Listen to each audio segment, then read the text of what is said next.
writing until I start doing character introductions, which I honestly probably should be start doing now. Okay, for sure. Yeah, I'll get it going, and then just so everyone knows, whatever hours we get, you'll get that reflected for your service document as well. Ooh, uh, yeah, I think they're still in a game, but they're the only one missing. But they should be here. They've been on top of responding. I think they're like, yeah, they're the very first person to respond. They'll be here.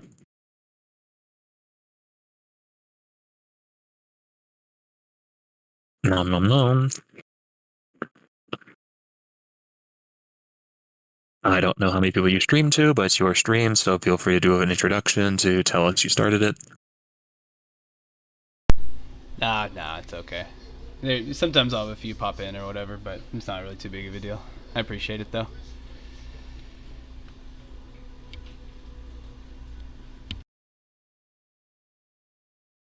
The showmanship is honestly rarely needed, but practicing it for when it actually is needed, like when you do hit it big TM, that practice makes it worth it.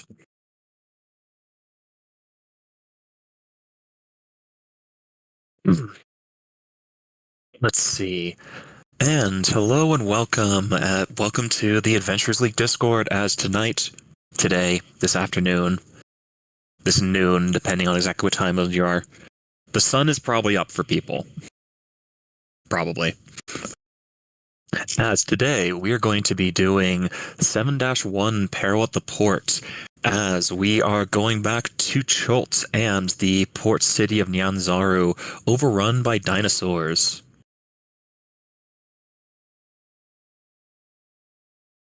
So, joining us today in our epic adventure is going left to right across Roll20. Ray, would you please introduce yourself? Sure. Yeah, Ray is a human woman from Karatur. She doesn't speak um, Common as a native language, not the version that's spoken in Sword Coast. She has sort of an accent with her speech. She came to Faerun from Karatur because she had read all about it in books and stuff and thought it was really cool and wanted to learn more about it. But her books were slightly flawed, and she thinks everybody dresses like they're going to a cosplay convention. So that's why she dresses like a butterfly. Once she kind of got it acclimated and realized that's not how everyone dresses, she went back to her traditional clothing, which is sort of like a Japanese schoolgirl uniform. She is a multi-class character, healer of sorts, Celestial Warlock 3, Divine Soul Sorcerer 5, and Divination Wizard 2. She likes to help people out in adventuring. So that's her role. Let's go, and especially because I giggled at the butterfly cosplay at all times, take a DM inspiration. Oh, yeah. I also forgot she has an invisible familiar. It's Google.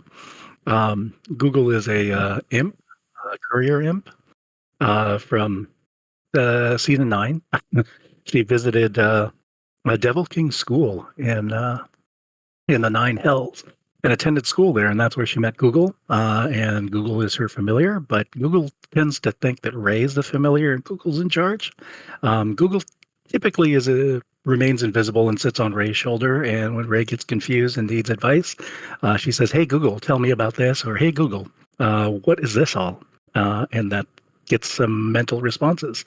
So no one really knows that Google's talking back, but she tends to do that. And now we That's need an evil someone dressed as a anti-butterfly costume who's got Siri on their shoulders. Yep. And next up on our introduction list, Krista. Am I pronouncing that right? Oh yeah. Yep, Krista. So Tally here, playing a level 6 wild magic sorceress. She's a regular old tiefling, of course. Background is a pirate. She's a frequent of the Moonsea region, where she used to sail under her father's banner until kind of some catastrophic events at sea led to her being shipwrecked, and all alone, pulling herself up and just taking on the mantle of an adventurer, trying to find her place in society, as it were. Definitely has a penchant for, water-based spells and things of that nature. Very skilled as anyone at sea definitely needs to be. And other than that, yeah, she's kind of done a little bit of adventuring, mostly around the Moonsea, where she's most familiar. But she's done a few ventures to other places in the Sword Coast, and even one little stint in the Feywild to kind of trace back her magical origins, perhaps. But I'll be rocking a Staff of Charming, I have a Bloodwell Vial +1, and then, of course, I got a fun little Feywild shard, so anytime I use that meta magic, we can roll some wild magic, and hopefully something not crazy happens. But that's it for me. I'm looking forward to it. Take a DM inspiration for that introduction. Next up down the line, Rogan. Tell us all about yourself. Hello, everybody. Rogan is a crafter. For his clan, he makes a wide selection of brews and sometimes the occasional potion or two. You will see him pulling or pushing his cart around, selling his wares when he is not out adventuring. He will store the cart someplace if it's not needed, but it's always nice to have around, and it's easier than carrying a backpack. He is a hill dwarf. He is a monk, so he likes to defend his wares, and anybody else that needs a little bit of protection. And he is level 7. Take a DM inspiration. And next up, Lisa. Liza.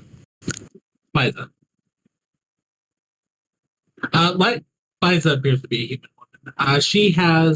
She is wearing what looks to be what at first looks to be pretty light armor, but as you look a little bit closer, her skin appears to be bronzed up a little bit, not like a human skin color, but so it seems like she's under the effect of some sort of thing. But other than that, she's wearing some traditional shoulder arms.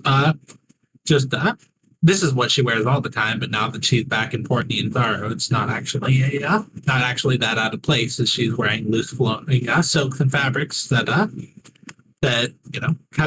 cover herself up. It doesn't look like she has a lot of weapons, but she does have a combat knife tucked into her boot and what looks to be at first a crossbow, but as you look a little bit closer for those who are acclimated, it looks like a firearm on her shoulder or on her holster. And mechanically, she is a human, Gloomstalker Ranger 5, Assassin Rogue 3, Fighter 1, and Hexblade Warlock 1. She will. Oh. And this is why I've stopped asking people for their full multi-classes, just what's your primary class for roleplay purposes. And she looks at everyone, she nods and she says, right, back in Nianzaro, it's a nice place. You should try the Eurostand down in Malva's Throat, but I'm getting ahead of myself. Name's Liza. I specialize in infiltration and dealing with problems like, well, we're in Schultz, so zombies and dinosaurs, but primarily the first thing. Take a DM inspiration for the excellent introduction, Liza. And we got 5 minutes for Rogan to show up. I'm going to give them one more ping. Rogan is here. You mean Berber? Oh, sorry, Berber. Mention. I'm going to grab a beverage before we start. I'll be back before we do. If you need to grab food, water, anything else, do so now.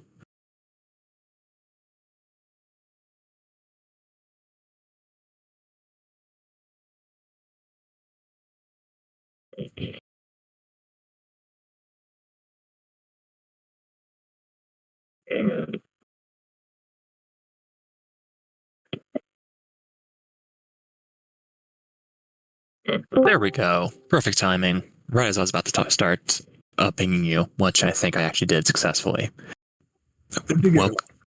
Welcome, Berber, and we just did everyone else's character introduction, so last but not least, Berber. Can you introduce your character? Sure. Berber is about 7 foot tall. He's a bugbear. He's not the typical furry bugbear. His hair basically looks like it's all cornrowed to his body because he came home drunk one night and got pissed off his sister, and she decided to cornrow him in his sleep. and every time he gets rid of it, she keeps cornering him in his sleep. So he took the name Berber because he looks like a Berber rug. But he's you know, kind of dirty, kind of, you know, bad attitude kind of guy. Wears some studded leather armor, has a nice long bow, carries a rapier, and is more than willing to kill people for money. So that's Berber. Take a DM inspiration for openly admitting to murder, and tell me when you're roll.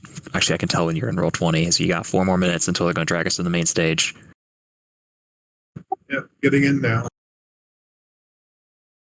Da da da da. Okay, if you've got to grab water, snacks, use the restroom, go right now. We're not going to have time during the epic unless you guys are crazy on top of it and clear every fight. Once they pull us over to the main stage, it can actually be a bit hard to get back into the table, which is why I made the invite link back in the thread down below. I pinned it and has the most recent message as well. Take a break now if you need it. They'll be pulling us to the main stage in less than 4 minutes. Sounds good.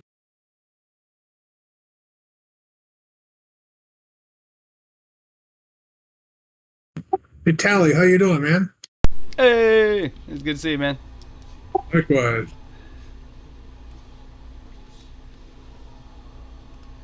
Yeah, I'll take a pause on the UFC. The main card's about to start, but it's okay. Can't beat these epics. I'm real glad to be here.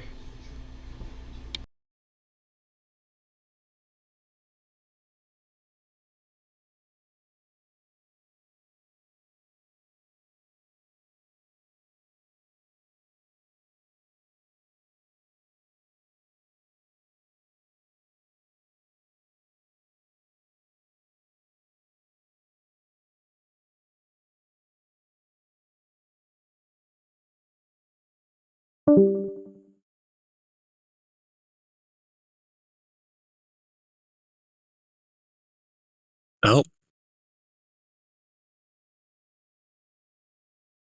They're starting to pull people into the main stage, even though it's a moment early.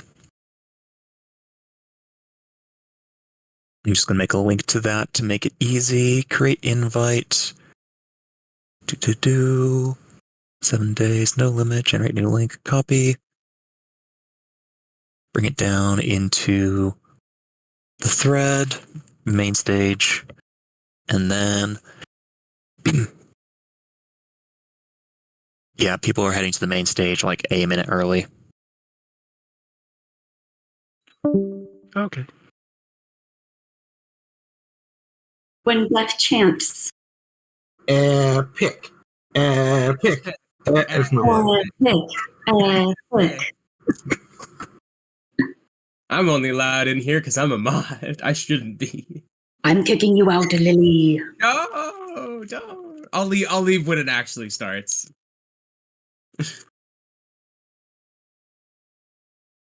Well, have fun announcing.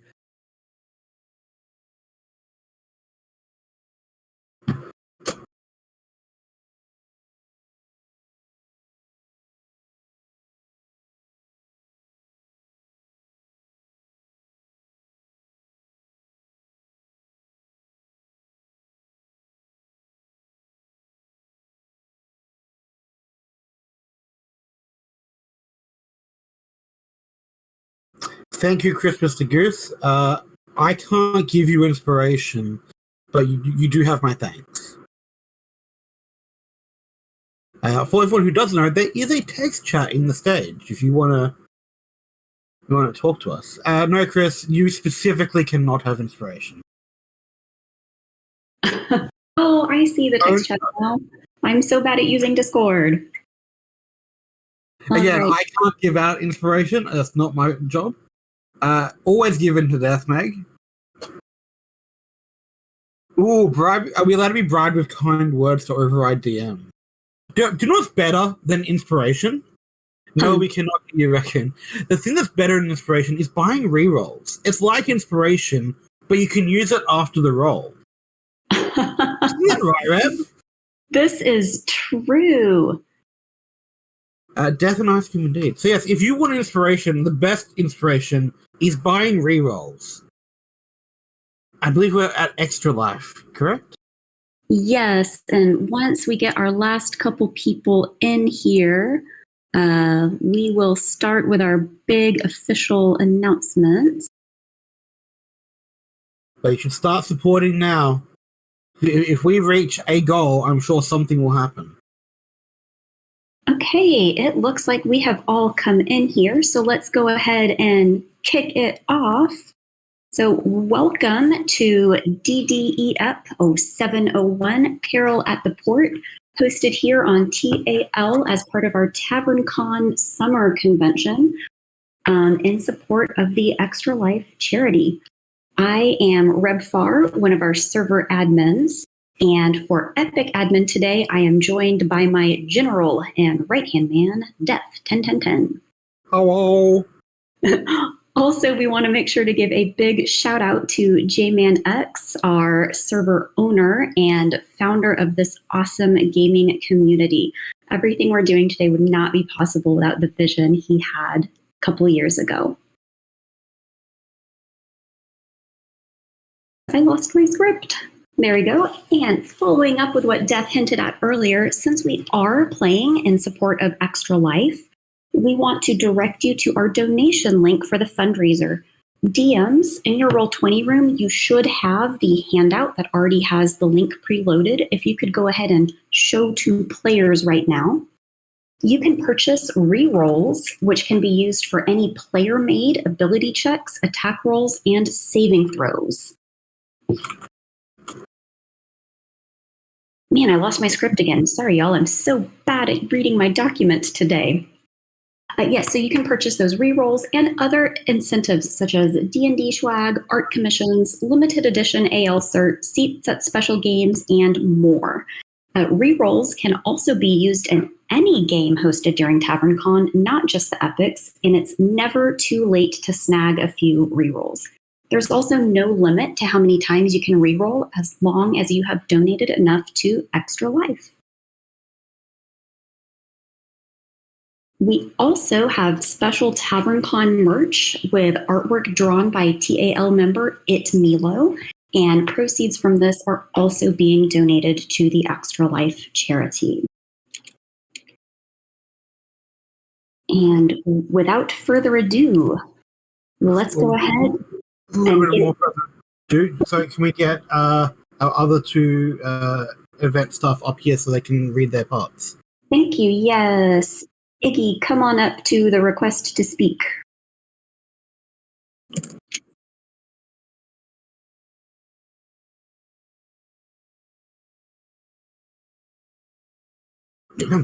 There we go. Okay. Port Nyanzaru, city of wonders and gateway to the savage jungles of Chult. You've traveled from afar to forge your legends in this crucible of adventure. The city's bazaars heave with fortune seekers, and the mysteries of the jungle beckon from beyond the gates. On this day, Port Nyanzaru hosts its famous dinosaur races.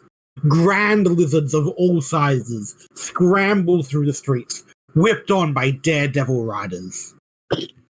As evening fog rolls in over the Bay of Chult, torches are lit to mark the racecourse through the city's streets. Then black sails emerge from the fog. Warning bells toll from the fort, and a crimson beacon ignites on the lighthouse above the harbor. Pirates are coming! A black galleon with sails of human skin looms at the heart of the armada. As the pirates launch their attack, a cruel voice booms from the devil ship.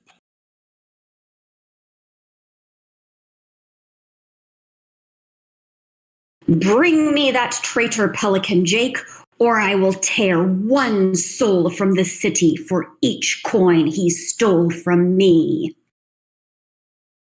Dungeon Master. All right, you go.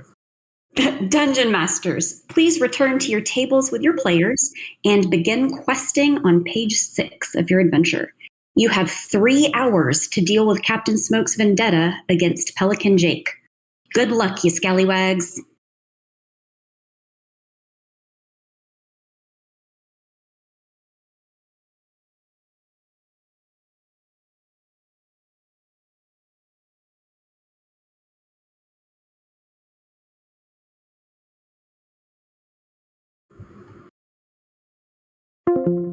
filled with dinosaurs, endless jungles, dangerous seas, massive volcanoes. The city of Port Nyanzaru is surrounded by danger. And the city itself, a feast of colors and wild music, as though the streets themselves exult in every precious moment of life. Abundant wealth pours through the city's gates on every other day, as the reptiles of the jungle prowl round as beasts of burden. But today, pirates are attacking the city. Everyone's looking for Pelican Jake. He's said to be a smuggler, gone to seed, drunk and feckless from some sucker of the quayside bars. Jake found a treasure in the heart of the jungle, but he frittered it away in the city's gambling dens. Now, Jake is nowhere to be found. The devil's ship that is assaulting the port looks like the Banshee, a pirate galleon that Jake sailed on as a first mate long ago. Its captain, Adrienne Smoke, drowned when Armeg the dragon turtle wrecked her ship in the Bay of Chult.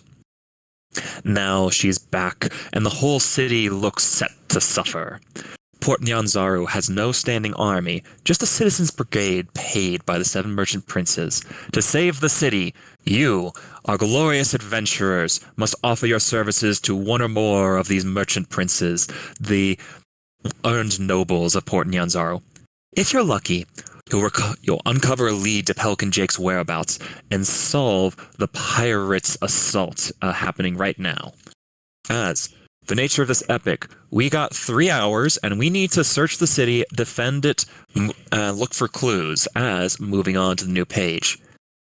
During these 3 hours, try and finish at least 3 quests, and several of these quests might have clues to where Jake is hiding somewhere inside the city. Go forth, raise forces, defeat the pirates and save the people, and find out where Jake is hiding. You got 3 hours to do 3 quests. There are 10 quests on this page. Every quest is in a location, and once you complete one of the 2 quests in the location, the other one's locked out. So, where are we going first?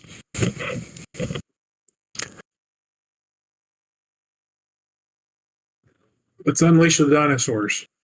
Party wants to move your token onto 9 to show that you're up for that. Assuming you can control it. If anyone can't control their token, now's a good time to start shouting. All right, so if we do 9, we can't do 10. Is that correct? That's correct. So 9 and 10 are mutually exclusive. You're doing one or the other. All right, so we have 10, but we can only do 5. Got it. Okay, I think we should probably parlay with the pirates first, just because destroying the flagship sounds hard. Okay. Yes, and I have some experience with pirates. I believe I could pose as one. Easy enough. All right, Pirate Parlay it is as our first mission. So, this is probably the hardest mission to run as the GM, so bear with me for a moment. Flipping pages onto the right one. I'm going to need location number 3. And I need page 18 of the guide. Pirate Parlay. All right. You arrange to meet Jobel at a bathhouse in the market ward. When you arrive, silence has settled over the marbled chambers. The prince lurks in a sauna, dark skin beaded with sweat. As he speaks, he draws water from a bucket and pours it slowly over his shoulders. I have enemies everywhere. If there's a weakness in the enemy's rank, I've already seen it. Captain Smoke started her assault upon Port Nyanzaru by seizing the royal docks and is currently loading up purloined goods upon her ship in the harbor. I've learned one of Smoke's pirates is running late. Captain Smoke hasn't met with a pirate yet, but knows some basic details about their past. I want you to pose as them, don disguises, sneak your way onto the ship using the assumed names, and find out what you can about Captain Smoke. Why is she here? Why does she seek Pelican Jake so much to burn down an entire city just for this one man? Figure this out, and 400 gold pieces is yours, along with the gratitude of the Harpers. Deal. I'm glad we started with an easy one. I'm not sure how much more I'll really need to add to my ensemble here, but I can help the rest of you pick the right choice of clothes and things if you need. Here, you might find these useful for your setups, and make sure you get your stories straight. The pirates are a close-knit community, and they have eyes everywhere. The merchant prince Jobel gestures to one of his servants, and you guys receive a sufficient amount of pirate clothing, as that's not today's focus. Today's focus is the getting your story straight part. So, I need everyone to individually direct message me, Silver Tabby, on Discord with 3 facts about your pirate and what their name is. So come up with a pirate name and come up with 3 facts about them and send me a direct message on Discord with that information. Notably, I recommend you keep these facts simple and memorable. Don't give me like a long paragraph. Keep these like a single sentence. Like, the examples the book hands out are like, I sailed around the horde of Maztica while blindfolded.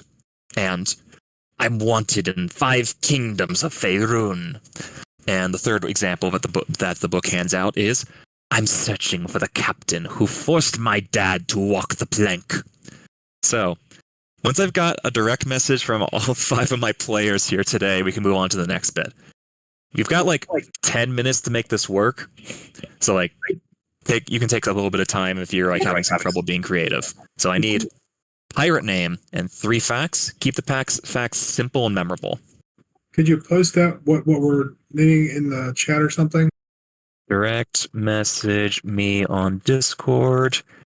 Pirate name, 3 facts. Like 3 facts about this pirate persona. You guys are inventing a character, and you're going to be role-playing as this character you're inventing. Like, your character in-game is now pretending to be another pirate character. Give me 3 facts about this pirate character's background. Make them, like, historical facts. Try and stay away from, like, physical details. It's, like, a weird combination of cheating because they're easy. You can just, like, say, my tiefling has horns, my pirate has horns.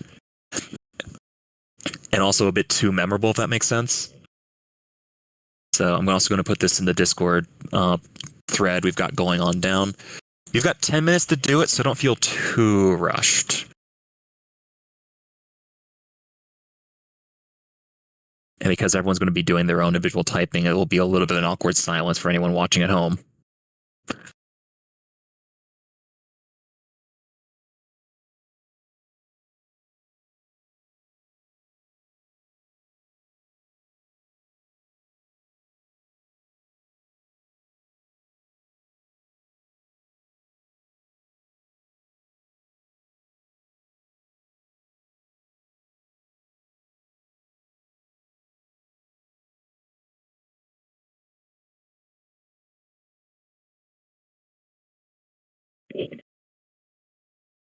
And once I've got everyone's facts, we're going to go around the table, and you guys are going to like read off your facts to everyone else.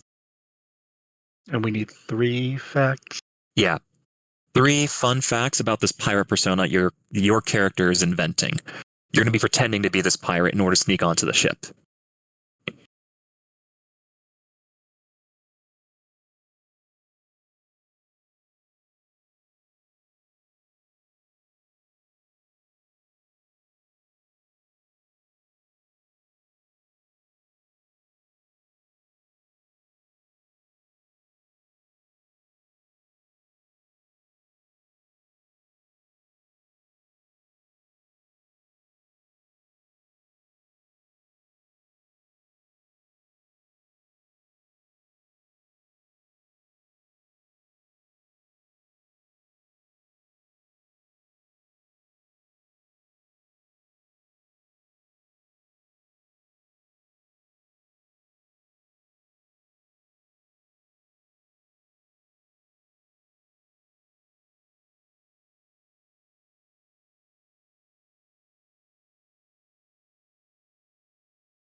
We've got about 10 minutes to do this, and I apologize about the awkward silence where everyone's typing.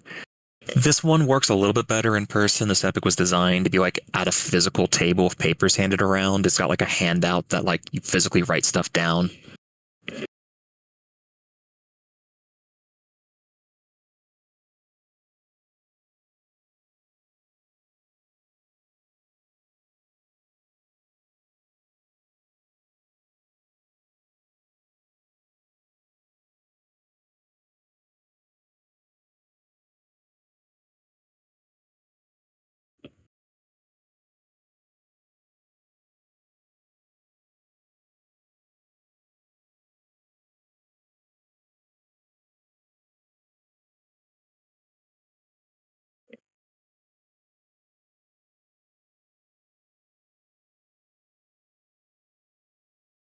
I've got 3 responses out of 5.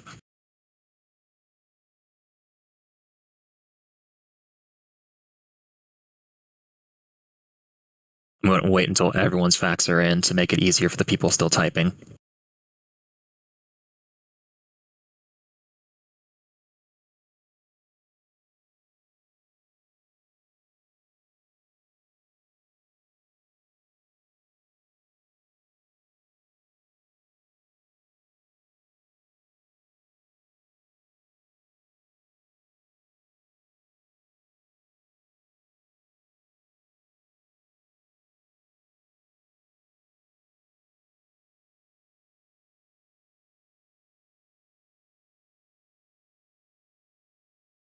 Okay, 1, 2, 3, 4, 5. There we go.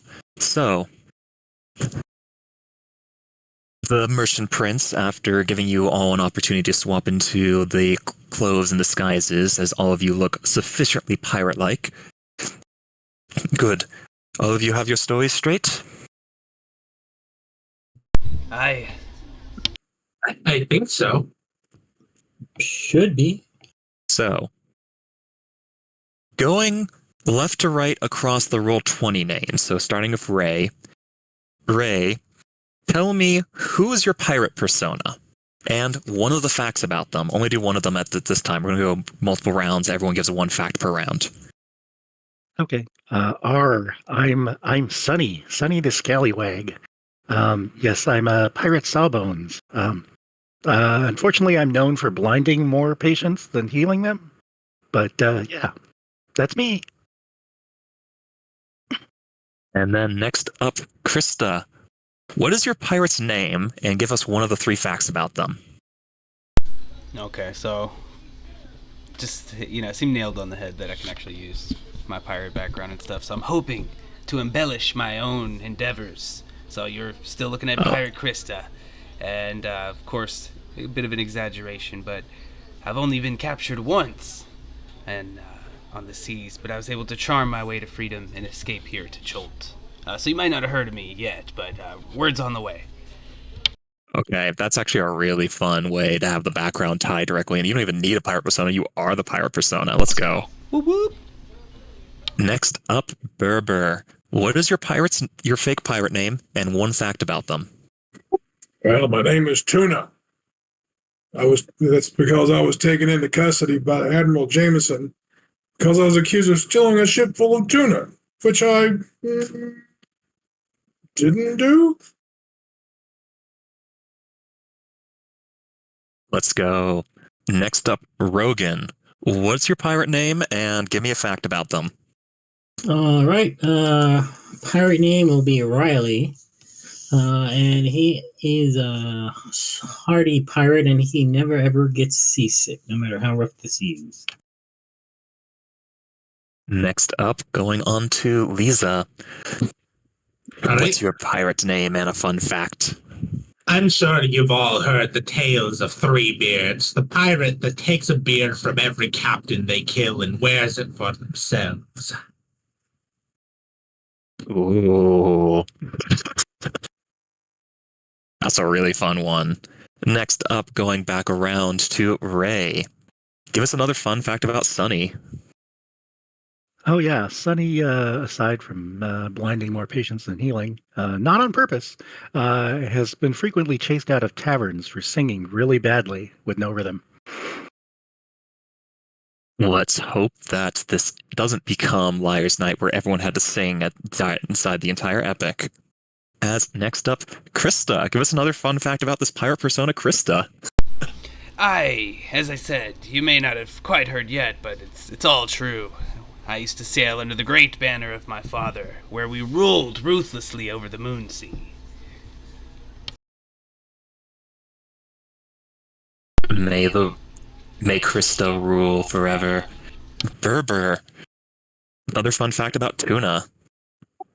Tuna was down on the Sword Coast in his youth, and was a bit deep in his cups, and this old lady that ran the inn, she kicked me out, and didn't take too kindly to it, so I snuck back around a little while later and shot her in the arse just to pay her back.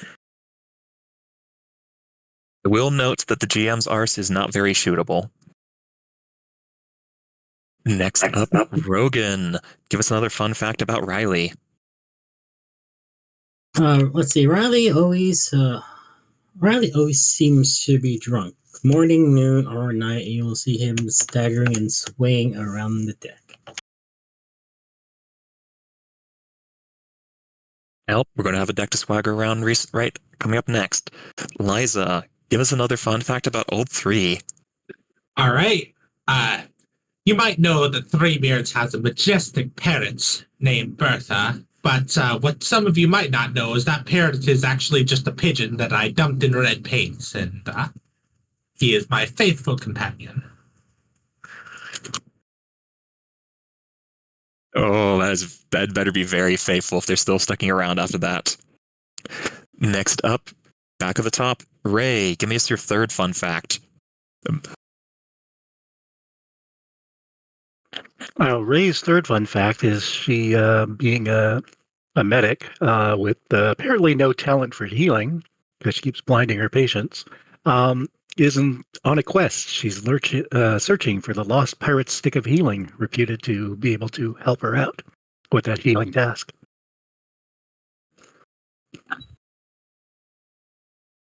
Please find it soon. Next up, Krista. Another fun fact about your pirate, Krista. Aye, time and time again, I use my quick wit, my magic, and, of course, my natural affinity for many different skills to help save not only my crew, but other ships as well from certain doom. And that's definitely a reference towards some crazy wild magic, just in the nick of time. Like, I was kind of thinking sailing towards a whirlpool, and then all of a sudden, we magically appeared on the other side. Also, flowers were all over the ship. Let's hope that this ship doesn't need any saving. Next up, Berber. Another fun fact about Tuna.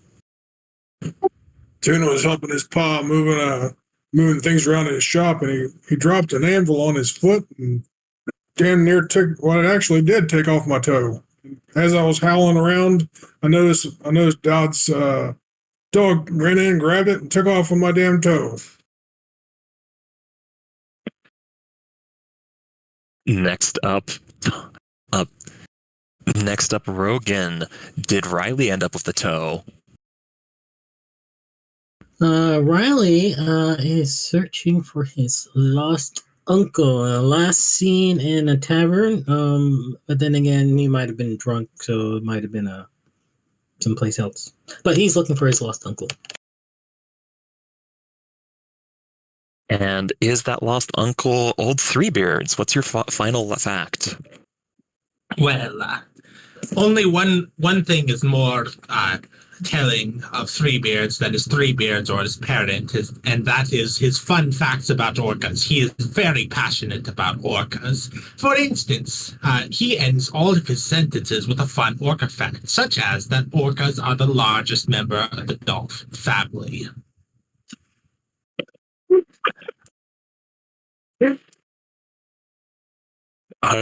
Is that still true in the Forgotten Realms? Because there's a lot of crazy creatures out there. But they're What? maybe they're not. But no dolphins. Three Beards a liar? No, not necessarily. Just questioning Freebeard's access to libraries. I'm gonna need a fourth beard. For better or for worse, Captain Smoke, I don't think she has one. So you're going to have to figure out some new naming scheme.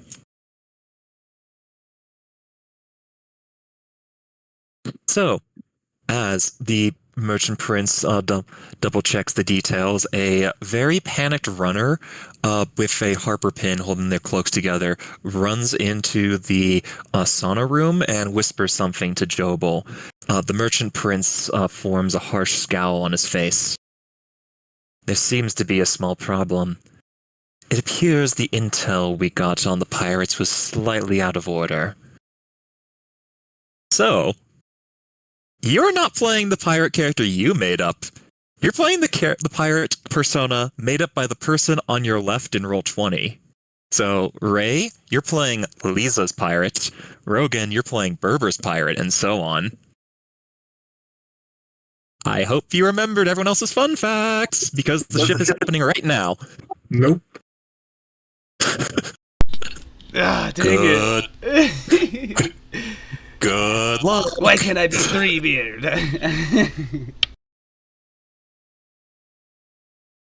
So we're taking the persona of the person to the left of us. On the Roll20 chat, the icons on Roll20 are always consistent for everyone. I'm the one on the far left, Ray's the second from the left, Krista's the third from the left, Berber's the fourth from the left, Rogan's the second from the right, and Lisa's the farthest on the right in Roll20. The portraits and names are always in the same order for everyone. So I'm playing Casey. So you're always playing the person on your left. Ray's going around to Lisa's character, Rogan's going on to Berber's character. I'm sorry. I won't ask any facts about your character, but I am very name blind. What was Rogan's character's name again? Riley. Riley. Gotcha. As we get to move on to time is of the essence. This entire thing will fall apart unless you guys are fast and appear before the late pirates show up. As you approach the docks and see the Banshee sitting upon the water, the flame from the lighthouse bathes the docks with a hellish malevolence. Stampeding dinosaurs trample panicked citizens underfoot. The air is thick with cloying smoke.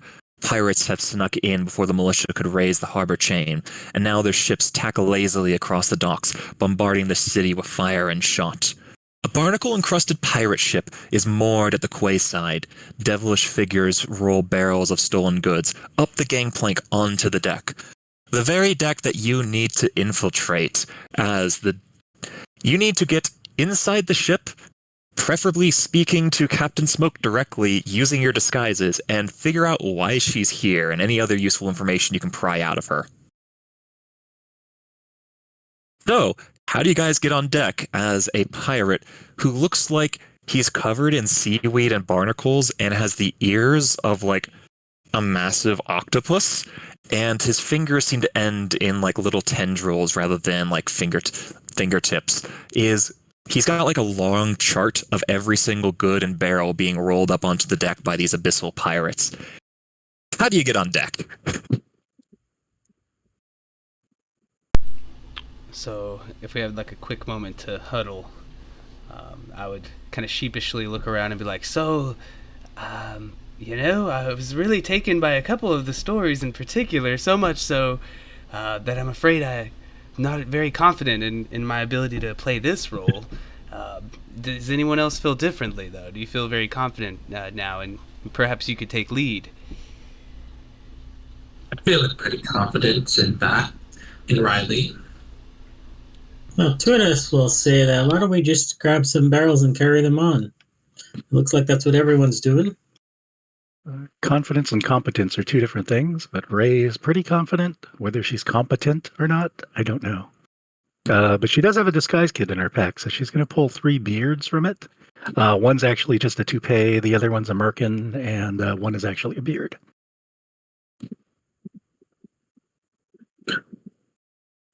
Gerber's lost.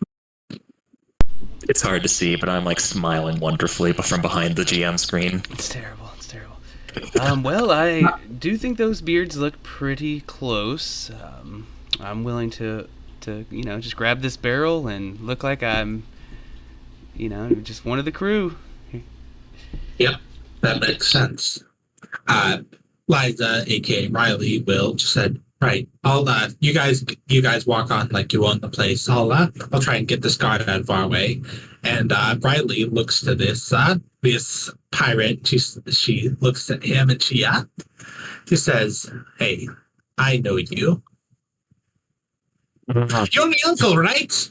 Been looking all over the Sword Coast for you. You're a little bit more comely than I remember, but Uncle, you thought you could run off on me like that." Riley, you wouldn't have to be drunk again, would you?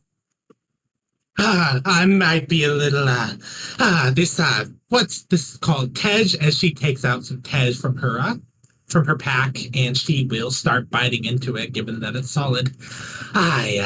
It's a wonderful stuff, but they told me you can't get drunk off of it. Don't worry. Of course you can't. Well, Riley, where's old Three Beards? She's supposed to be right, coming any moment now and deliver something. I heard you are all crewmates, is that right? What? Of course. Who's questioning Three Beards? That's terrible. You shouldn't do that. Who are you to be questioning with me? the clipboard and the long roll of information, write something down as another set of these abyssal underwater kelp covered pirates roll a barrel up, looks up at Three Beards and raises an eyebrow. What happened to the pigeon? Google turns visible for a moment with her red skin. Are you making fun of my parrot?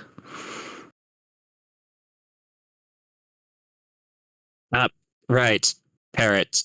Of course, Three Beards. Well, go on board. Captain Smoke's expecting ye 30 minutes ago. We'll see how many yard arms you're going to be strung up to once she's done with you. Look, taking over a city is a massive commitment. If I'm looking at my clocks right, we're right on time. As Riley pulls out a pocket watch that, looking closer, is actually just a bottle cap. There's no time like the present, and the present time is the right time. That's the pirate way. Now get out of my way. I'm getting on board. I'm fairly certain that's not a pirate saying. As the pirate gets pushed aside, and you guys can make your way up the gangplank. Tuna says, taking over a city, that's nothing like taking over a boat. Let's go. As you guys walk onto the deck, one of the terrible-looking pirates with... alright, it's Shift C. One of the terrible-looking pirates with a horrible sharky maw opening up from his face looks up and waves a hand in front of where a nose should have been. It's I'd recognize that smell of tuna anywhere. Well, sometimes you get dunked by your crewmates. I wasn't very pleased by it, but that's what happens. The pirate, he stares carefully at Krista and then makes another sniff and is like, how are you supposed to walk around with that injury anyways?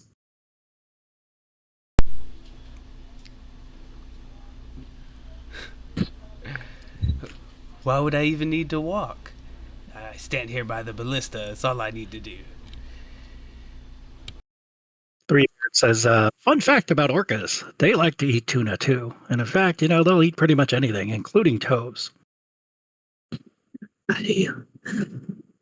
I saw a toe floating in the ocean once. Never found out who it was for. Never heard what actually happened to the toe afterwards. Do they really taste that good? I've been wondering, like, maybe we should take one of the prisoners afterward and, like, just try them. Well, that's why they call it undertow. So. Oh, Anyway. that was good. Anyways, I'm gonna go check on the Captain Smoke. Security and protocols and all, I've got to, like, run a message to her, then bring you guys back down. Hold on a moment, as the pirate goes down below decks. Alright, but before you go, word of advice. You don't want to try toes. It's not about the taste, it's about the weird fetish people associate with you. Yeah, those are the worst. Well, if you find any other body parts that taste good, tell me about it. We're gonna have a lot of prisoners when this is done with. As you guys have a couple minutes on deck, as another one of the pirates looks carefully at Ray, playing as Krista, and asks, "You look familiar." Ray's playing Three Beards. Oh, sorry, right. It was Liza was the one I was actually looking at. Oh. Liza's playing Riley. Berber, I think, is playing Three Beards, right? I'm not reading my Three own Beards, notes. Yeah. Right, the person we were talking about. Person to your left. So I'm okay. So what happened is I noticed the person playing Sunny hadn't spoken up yet. So I was going to ask them a question, and I did to the right instead of to the left. My own notes screwed me over. Let's go. Who's good at GMing?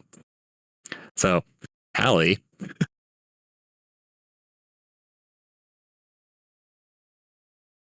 As Hallie, one of the pirates, or Krista being played by Tally, one of the pirates squints at you and says, "Don't you look familiar? I think I saw you in a tavern at one point." Oh, well, there's a few I got, I just decided they weren't really worth my style anymore. They didn't appreciate the songs I was singing. It was kind of their problem in the end, but whatever. It was cool you remember me. Their problem? 3 of the windows shattered!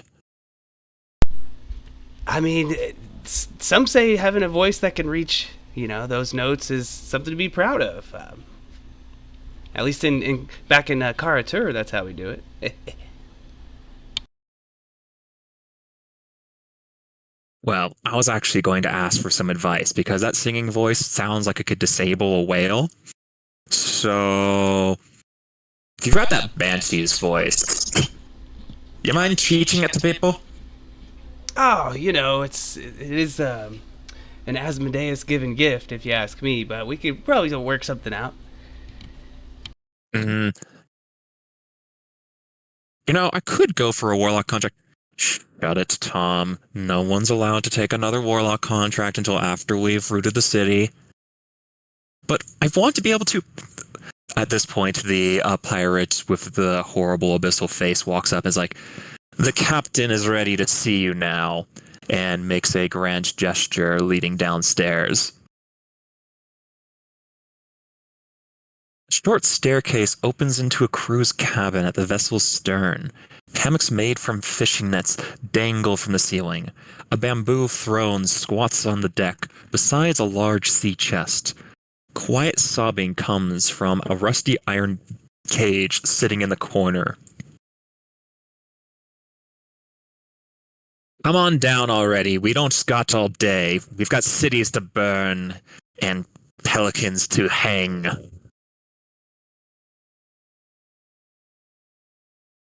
I'm here! Why didn't you all let me know earlier that you were going to be late? Pirate's never early nor late. He arrives precisely when he is supposed to.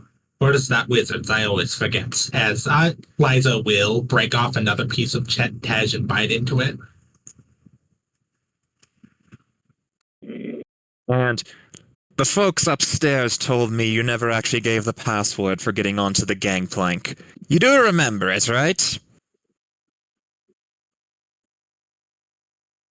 What good's a password if you're gonna be throwing it around? People won't be hearing it up there, and then everyone would be on the gangplank. True enough. But this little tardiness of yours has nearly cost us a quarter of the city from the coordination issues it's caused. You will prepare to give up a cut of your compensation over this?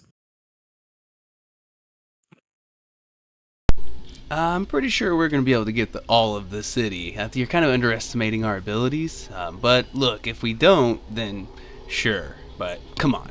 Come on. Captain Smoke glares at you suspiciously. With a snap of her fingers, pirates block the exits and hands lower to the hilt of their cutlasses. Something ain't right here. Let's see if you really are who you say ye are. Lads, seize that one. As they point over to Rogan, as several of the pirates grab Rogan and pull him over onto the table and just pin him down, holding his wrists outstretched. What do you want? Get shot in the ass again? Captain Smoke, lazily eyeing her cutlass, polished to a complete mere shine as it reflects her face in the moody, grim darkness. And Rogan, she asks you,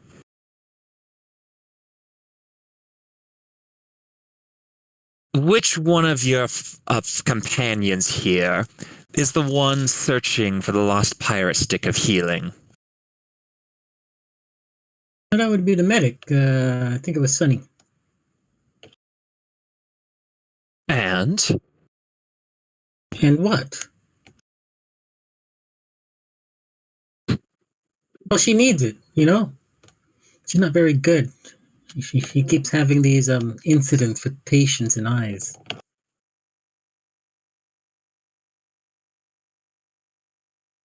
Which one of you? Oh, Which one of you had a banner that ruled over the Moonsea for several years? Well, there are a couple people that did their own fair share of ruling, but I think that was Krista. At least you know how to keep your tongue straight. She snaps her fingers, and the pirates very unceremoniously shove you back onto the ground. It's and next up, she snaps, and then Lisa finds herself grabbed and thrown onto the table as well and pinned down. So, tell me, Sonny. My name is Riley. You? Sorry, Riley. I did the notes backwards thing. Tell me, Riley. Good. Why did Tuna shoot the old woman? She laughs and she says, well, they always told me it was because the night's not over until you hear the fat lady scream. That is not the fun fact that was given for Tuna. Give me a deception or persuasion check to convince the captain that you either forgot or never knew. Double checking the DC on this one.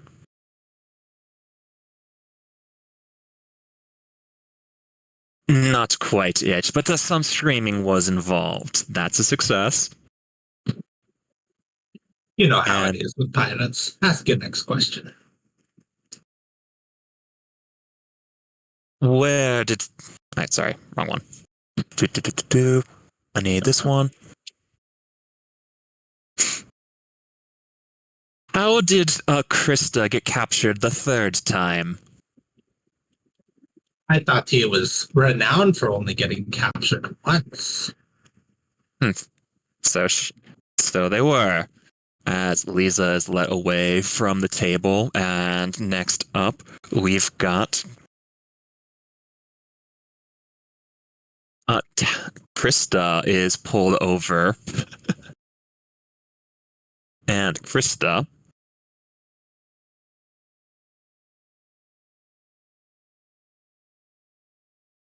how did Tuna get his name? So is this real Krista or is this Berber Krista? Real Krista. Real Krista. Krista Okay. being played by Tally. Okay. Tuna.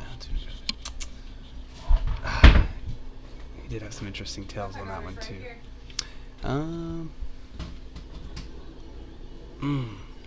Dang it. Yeah, I'll have to make something up probably though.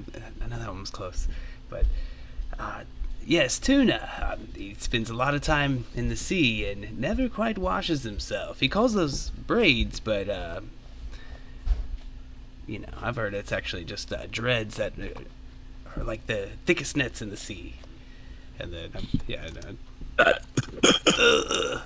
That might be why he kept the name Tuna, but not why he got it. Persuasion or deception to convince Captain Smoke that you are, in fact, who you say you are. That is a failure. So, fair warning.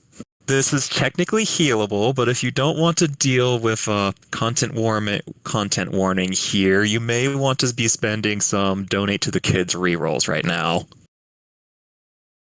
Oh shoot, never mind. Do you have rerolls? If not, you can take one of mine. No, I don't. I was almost thinking inspiration, but you have to call inspiration before. Normally allow it before. In this particular case, because the rerolls need to feel more powerful, the donate rerolls are the ones are allowed after. It's like, I only don't do the after inspiration on epics. No, I understand. But yeah, I'll take the consequence, but if someone wants me to reroll, I guess I could. Alright. So, the consequence is... Where did the little handout go? Quest reports... Story awards.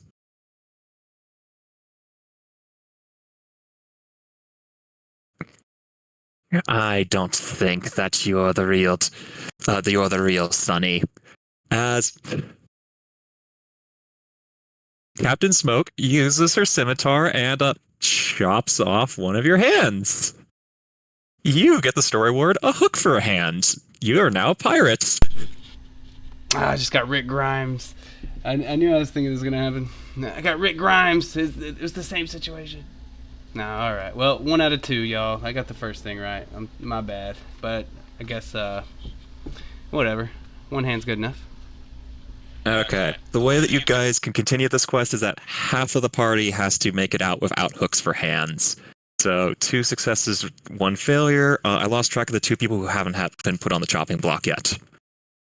It was actually Lisa succeeded, Rogan succeeded, Krista failed. So Ray, I'm playing your turn. Beards.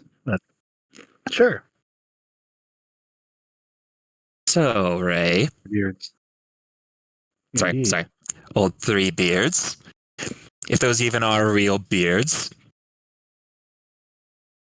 You want to feel them? You've helped your crew escape from doom. Sorry. Krista helped their crew escape from doom multiple times. How? Well, Krista always likes to talk about the quick wit that they have and how skilled they are, but really strange things tend to happen, like flowers sprouting up randomly, things turning blue, and, I don't know how somehow fire just erupted in the middle of things. It's very bizarre. Don't stand too close. Extraordinarily bizarre. And then... Which one of your crewmates here never gets seasick? Never get seasick. Well, I know Riley will say they'll never get seasick, but I think I've caught Riley leaning over the rails once or twice. But always claims never get seasick. Claims well substantiated by my sources. Next, and then the last person to be onto the chopping block, Berber, as Tell me, Crystal, as Berber is like put onto the desk and held down as Captain Smoke is cleaning the blood off of her cutlass.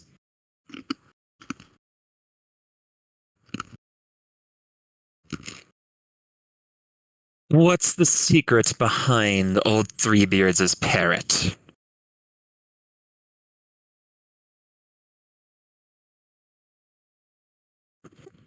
His parrot. Oh. Well, the last thing, the story I heard was the parrot got eaten by a seal once and got spit up when a bigger. Yeah, it was a bad day. It was a bad day for the parrot when the seal spit him back out. Not quite. Persuasion or deception? Deception. Not quite, but it definitely looked like a bloody scene, didn't it? Indeed, it was. And what's Sonny's most famous medical procedure?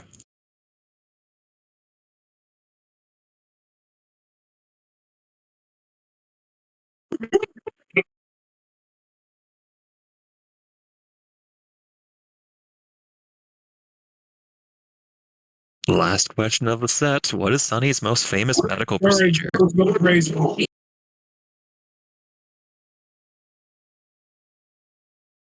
I don't think I made all that out. It sounded like you got cut off.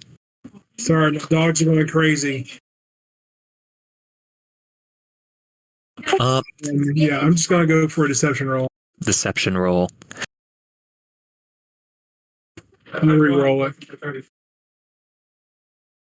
Oh well. Oh, it's not enough. Can I re-roll a second time?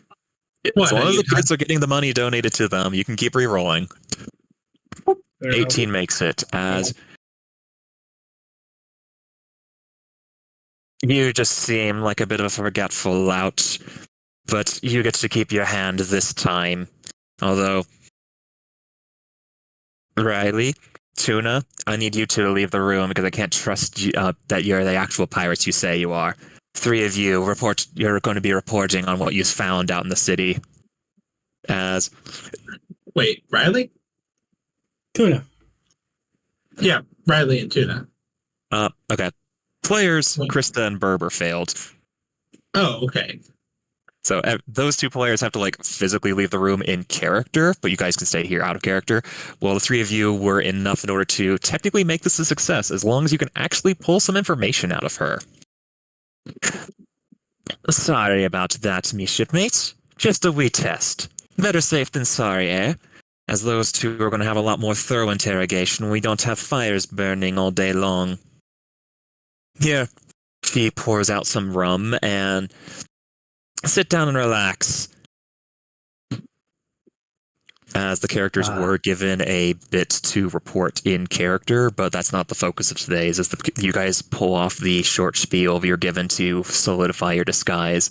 As now you guys have a couple minutes alone with a calm and relaxed Captain Smoke. As you guys' goal is to find out information about why she's here and what's so special about Pelican Jake. Well, Captain, you said time was short. Shouldn't we be looking for this scallywag you're hot to find? What is it he did exactly that makes him such a prime That target? scallywag, me old first mate, and me ex, left on very bad terms. He has the worst way of breaking up with a girl. This is my uncle's favorite rum. I assume you're celebrating your revenge. I've been celebrating this I've been planning this revenge for 10 years. It's only when little Jake there managed to get himself on the wrong side of Umberlee that we finally had this little reunion. This is the finest rum in all of the 9, and I am going to enjoy every drop of it on this world. So you couldn't find him, and now you have found him, and you're going to exact your revenge. Well, why don't we just go to the bar where he is and grab him? If it was that easy, we would have done that by now. You see, little Pelican Jake didn't just rob all of us, he tricked all of us, and tricked a fool of a dragon turtle to come down and distract all of us in the process, and take away our lives. That trickster never stays in one place for more than 5 minutes. Finding him is like finding a balloon on the bottom of the ocean. But He's a tricky one. there's a very simple way to figure it out. One person can't find a drunken sailor, but an entire city can. Because I've simply promised 1 death for every coin a Pelican stole from me. Well, if a city was looking for a certain Pelican Jake, how would they be able to find him if they didn't know anything about them? A pirate contact recently met up with him and dropped a few hints about where he's staying. Dramatic ... as table captain. Go and tell in Epic Reporting Channel, summon Pelican Jake to our table for quest 5? 6. Put in the Epic Reporting that we need Pelican Jake for quest 6. As that ...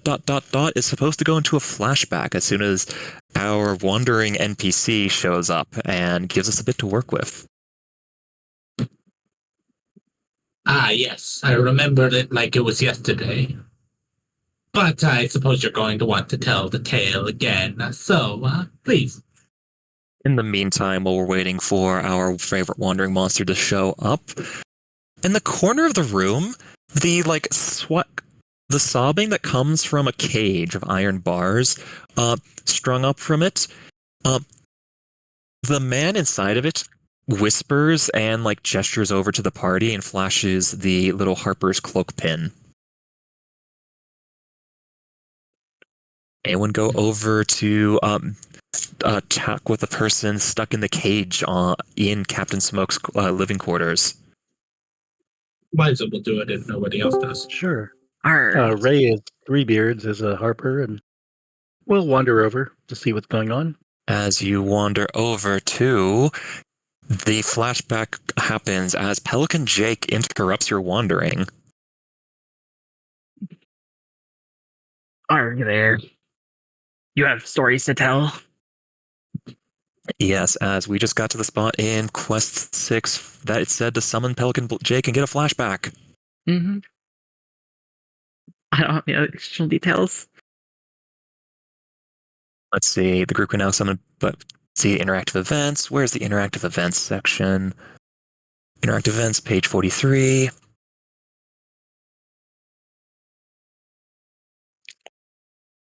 Page 43, finding. When Pelican Jake arrives, he'll challenge the players to complete his riddle.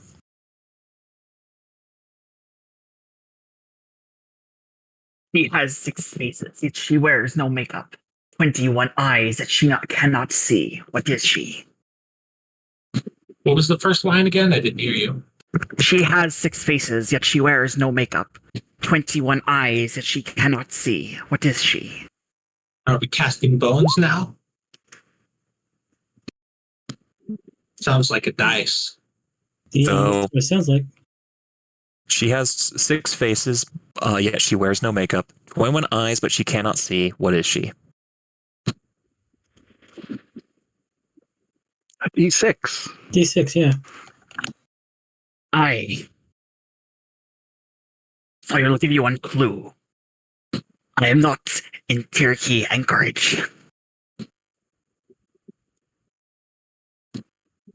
Say again? You should write that down. I am not in Cherokee Anchorage. Clue 1 for the DM. Should we put that in epic reporting? Definitely note it. In epic reporting or privately? We are going to share it with the rest of the epic eventually. I think we wait until the final hour to do so. Okay. as I'm going to put that in our thread on Discord, is because I already put it into the Roll20 chat. See, play the interaction as a flashback. Every player taking on a role of a different pirate. If they cover the clue to Pelican Jake's whereabout, tell them to write it down for later. Need anything else from me? I believe that's the main part. As we return back to Captain Smoke musing to herself. He's got a giant fear of Tiriki Anchorage. He'll never end up back there. As I think you're free to go. And what of this lout over here that you've got in the cage?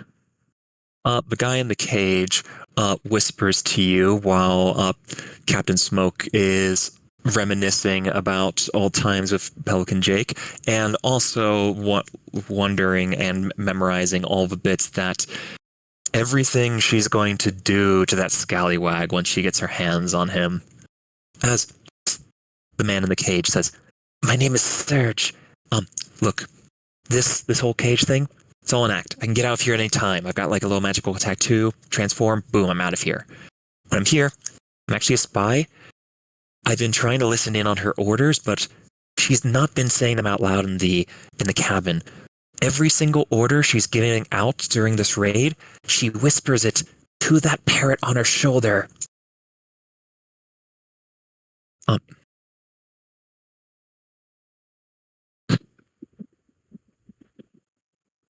If you can capture that parrot alive and bring it back, then I'm certain it's got some useful information that was going to help save the city.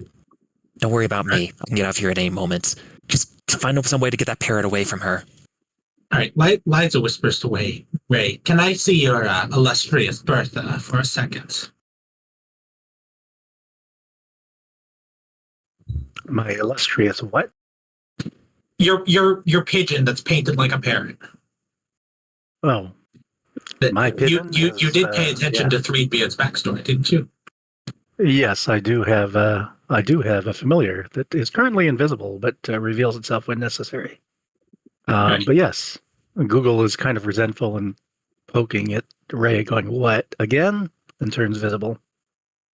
That's sure. Here. She will just kind of take a small wand. She'll hold out some seeds she'll hold out her wand in her offhand, kind of hidden under her cloak, but she'll hold out some seeds and she says, "You have a very cute parrot. Mind if I feed them?" Captain Smoke looks up from her glass of rum and strokes the parrot softly and says, "Of course, Barnacle loves eating fingers. Although I've heard that toes might be very useful. Anyone got some spares?" I'm a little short today, sorry. On her shoulder, a scraggly parrot eyes you suspiciously. Try some seeds from the jungles. It is quite good and more nutritious for a bird than fingers and toes. And she will hold out some seeds. It's not about the nutrition. It's about sending a message to those who step out of line. Right. Well, sometimes you have to discipline plants, don't you? That's right. Captain Smoke takes a really big drink of rum as you. She will take a drink, or she will take another bite of her tej, and she will hold out some seeds to try and coax the parrot onto her. Animal handling. All right. Animal hand. I'm gonna cast, or I'm gonna kind of just say, "Oh, who's a good parrot?" and cast Speak with Animals. Do you want some seeds, Barnacles? Animal handling at advantage. Okay.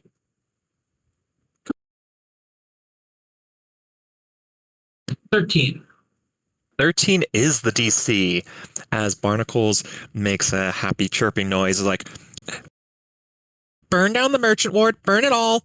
And then just pops onto the fingers and starts nomming on the seeds. Oh, you want to burn down the merchant ward? Miss Smoke, or Captain Smoke, shall we Shall we burn down the merchant fort just for your parents? I didn't get the name Smoke for nothing.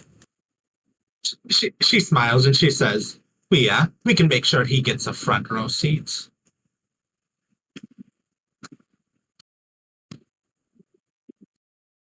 That is a persuasion check against Smoke, as that one's a bit out there of a request. Sure. 15.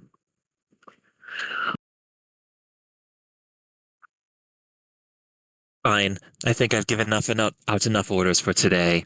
The rest of today's plans, I think, are going to be a little bit more personal. She wipes off the last bit of blood from Krista's newly formed hook hand and laughs maniacally as the entire ship shakes and little bits of water seem to pour through the panels of the decaying ship covered with seaweed and barnacles that looks like it's been stuck underwater for decades. And with that, I'm going to call this one a successful. Table Captain, go tell the Epic Reporting Table that we have successfully completed Quest 6. Quest 6 success. Sixth quest was a success, as the player who was most contributing to the acquisition of barnacles receives the story award. Boop. Barnacles the Parrot. I'm going to note that you can hand this over to another player if you think that they would like the parrot more, but only one person from the table is going to walk away with the story award. Liza, I assume we're getting off the boat now. Back to normal characters. Liza will look to Krista. You in need of a parrot? I mean, I almost felt like I let you guys down there. She kind of looks like the new hook on her hand. But if anything, I mean, I am gonna be fulfilling the role that I want to. I can make my dad proud with this. And then, do you want the parrot to really complete the look? That's really nice of you, just out of character, and of course I would accept it. Thank you. Liza, has been received. Liza kind of pulls off her disguise as we get far enough away. Good. I hate birds. Oh, come on over here. We'll have to get to know one another. Barnacles, your name was. Barnacles? Barnacles burns down the ward.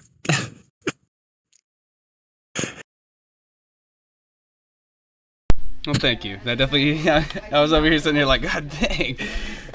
So that does make me feel a little better. Thank you. I keep all story rewards, no matter what. You can get a +4 to your insight rolls when Barnacles is on your shoulder, because Barnacles, when smelling a rat, will make a big squawking noise, such as, blow the man down, or hang from the yardarm. As Barnacles gives you a bonus to detecting lies. Because I missed that little bit when Captain Smoke was chopping off limbs. As we've done one quest in the Docks Ward, we've got 4 more locations and your choice of 8 other quests. You guys still interested in Quest 9? Note that Unleash the Dinosaurs is supposedly the longest and slowest of the quest, but it's really popular for a reason. I mean, look at the title of it. Yeah, just a question. We know that Jake's not in the Tiriki anchorage. Which zone of Port Nyanzaru? So the Tiriki anchorage is... here, I'm going to show this one for a moment. It is the bottom left of the city. Okay, so where the dinosaur races are. Mm-hmm. It's where Quest 9 and 10 are in Tiriki anchorage. Shame we're not going to be looking there. There's a really good gyro place over there. Yep. The food found in the gates to the jungle is some of the best in the world, with so many different cultures mixing in the center of trade across the entirety of the south of Faerun. All right. Where do we want to go next? I'm good for whatever, so I will just move myself out here. Move tokens onto a quest if you think it's interesting, because you guys are supposed to be trying to do about 3 quests in the 3 hours we got. It was very slightly over of that one. as breaking a pirate curse, finding buried treasure, or slaying the pirate champion. If I'm gonna be a true pirate, I should probably find the stolen treasure and claim it for our own, maybe? I am going to note that although not required, the pirate disguises we just had will be useful here. Although you don't have to do the mixed ones, you can just use your own persona if it's easier on you now. Oh yeah, going back to the own. So just my regular look then, okay. And even better now, shit. Copying tokens over, getting the pages open. That's page 1, and then quest 7, find the buried treasure. Oh, they were right after each other. Yay. I don't know if they're actually asking for it in the table reporting chat, but you can tell them that we're starting quest 7. Table Captain, you can tell them they're starting quest 7 if they care about that stuff. I don't know. It'll be obvious if you look at the reporting channel. As the party is setting out to find the buried treasure in the market ward, you meet with Kewathwe on the battlements of Fort Nyanzaru. Far below, fires rage across the harbor as the defenders fight a running battle against Captain Smoke's pirates. Kewathwe. We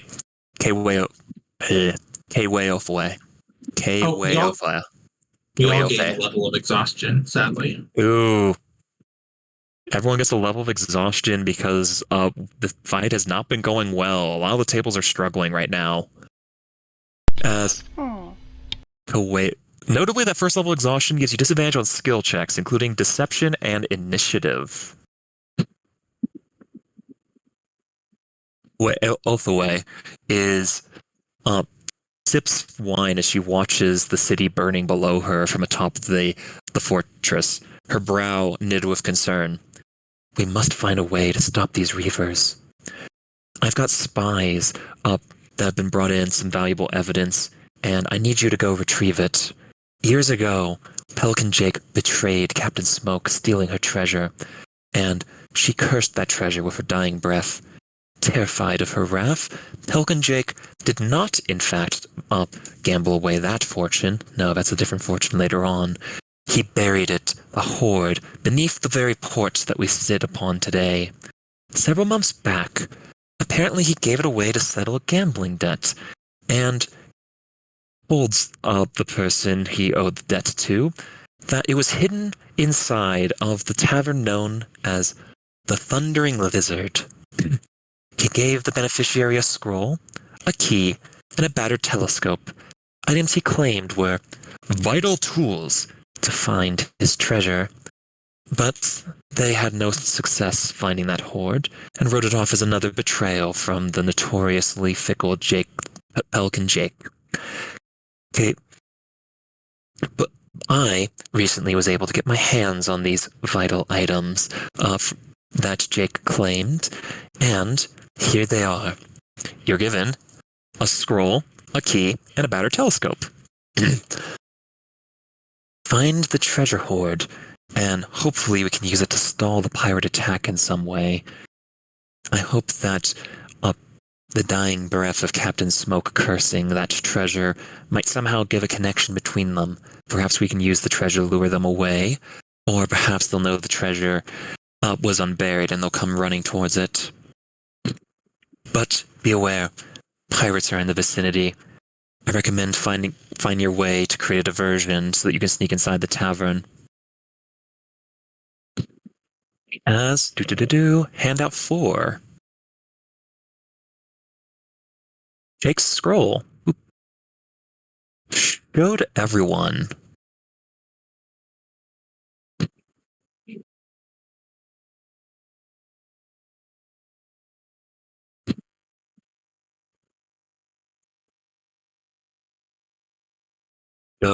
Go to the Thundering Lizard and find that treasure buried underneath it. Reveal areas from the Fog of War. Boop. And we got a tavern up here. Boop. You don't know what's inside of it, so I'm doing the whole Fog of War partial reveal things. As you guys need to get inside the tavern and find the treasure buried inside of it. What's your guys' plan? How many pirates do we see in the area when we do reconnaissance? Or just like Outside- what sort of presence? Outside the tavern, you only see a single pirate who assigned to guard the doorway and looking very bored, or as bored as a hellspawn of a resurrected pirate from beyond the grave can be. But inside the tavern, you hear a combination of uproarious laughter, the slamming of plates and mugs, as well as a quiet sobbing noise and the clinking of chains.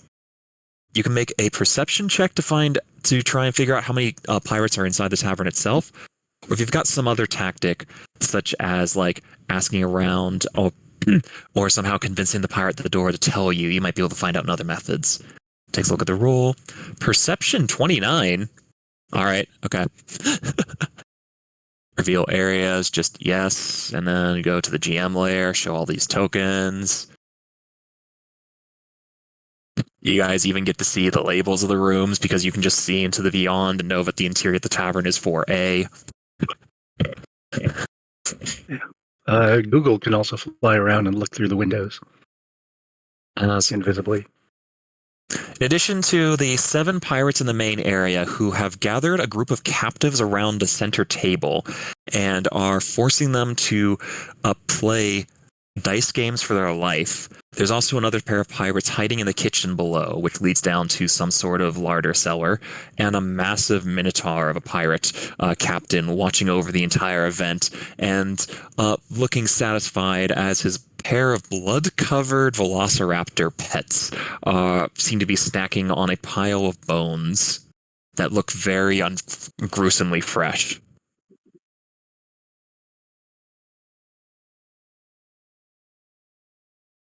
Additionally, you know that the pirates have started a fire in the kitchen, and the tavern's probably going to burn down in about 10 to 20 minutes at the rate that the fire is slowly spreading.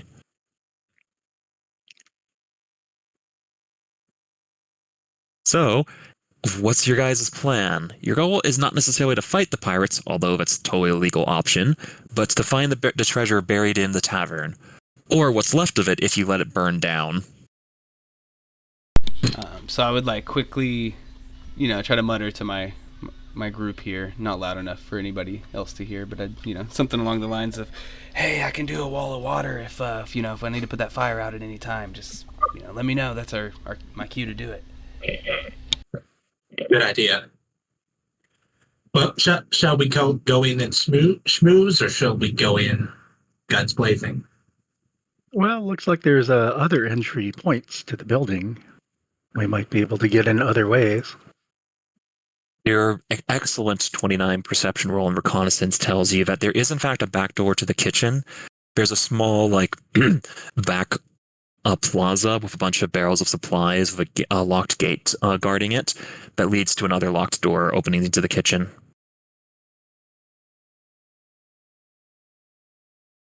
There's also a couple of windows. There's a window in the kitchen, and there's also a set of windows in the bedrooms, the guest bedrooms of the tavern. Is this a single story? It is a single story, although there is a set of stairs leading down to a basement that are available inside the kitchen. Gotcha. Yeah. So, how big is that fire that they have burning in the kitchen? Currently, it's not very large, and it's going to spread unrealistically slow. But they've set up a pile of furniture in the top left corner of the kitchen. I'm going to mark it with red. Fire. Red on the token layer is like blue fire. This is going to slowly spread across the tavern in a way that is much slower than a real life fire would, because this is a game mechanic. And I'm also going to point out the stairs to the basement right here in the back of the kitchen, as well as the windows here, the back door here, and another window here. As that's what you get for a 29 perception check. The GM just points out every detail on the map. Do you guys want to go in while I create a diversion? Well, I was going to say, it also looks like there's also some windows here and here. Yep. Window here, window here. There's another window here and here. Big doors here, another window here. Well, I mean, we could try going in the back door, and if you want to be a little more subtle than the wall of water, I have control flames of the cantrip that can snuff fires in a 5-foot cube.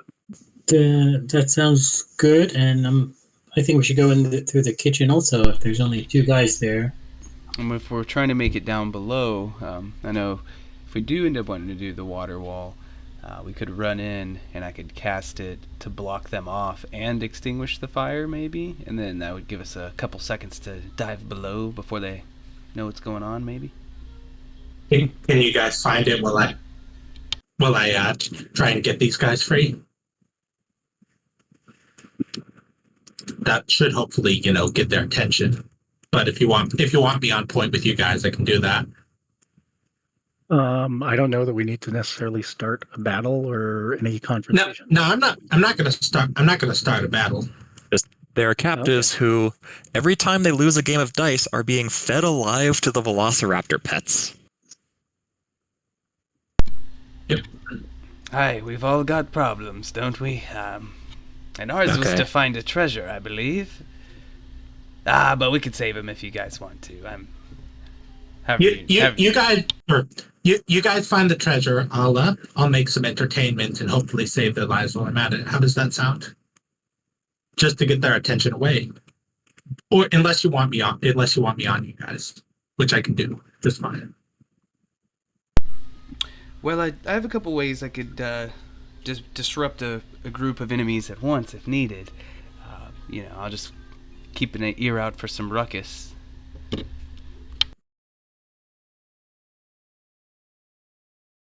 So we're on a time limit, so I'm going to ask you guys to commit to something. Are you guys going to be all as one trying to save the captives? Or are you going to send one person to try and talk their way into the captives? Or are you guys going to ignore them and go into the basement? Unless anybody has any objections, I've got the captives. You guys get the treasure. That's fine with me. Okay. As Lisa walks up to the front door and is stopped for a moment by the pirate outside who asks for a password, but then sees the 3 beards of old 3 beards hanging around Lisa's neck.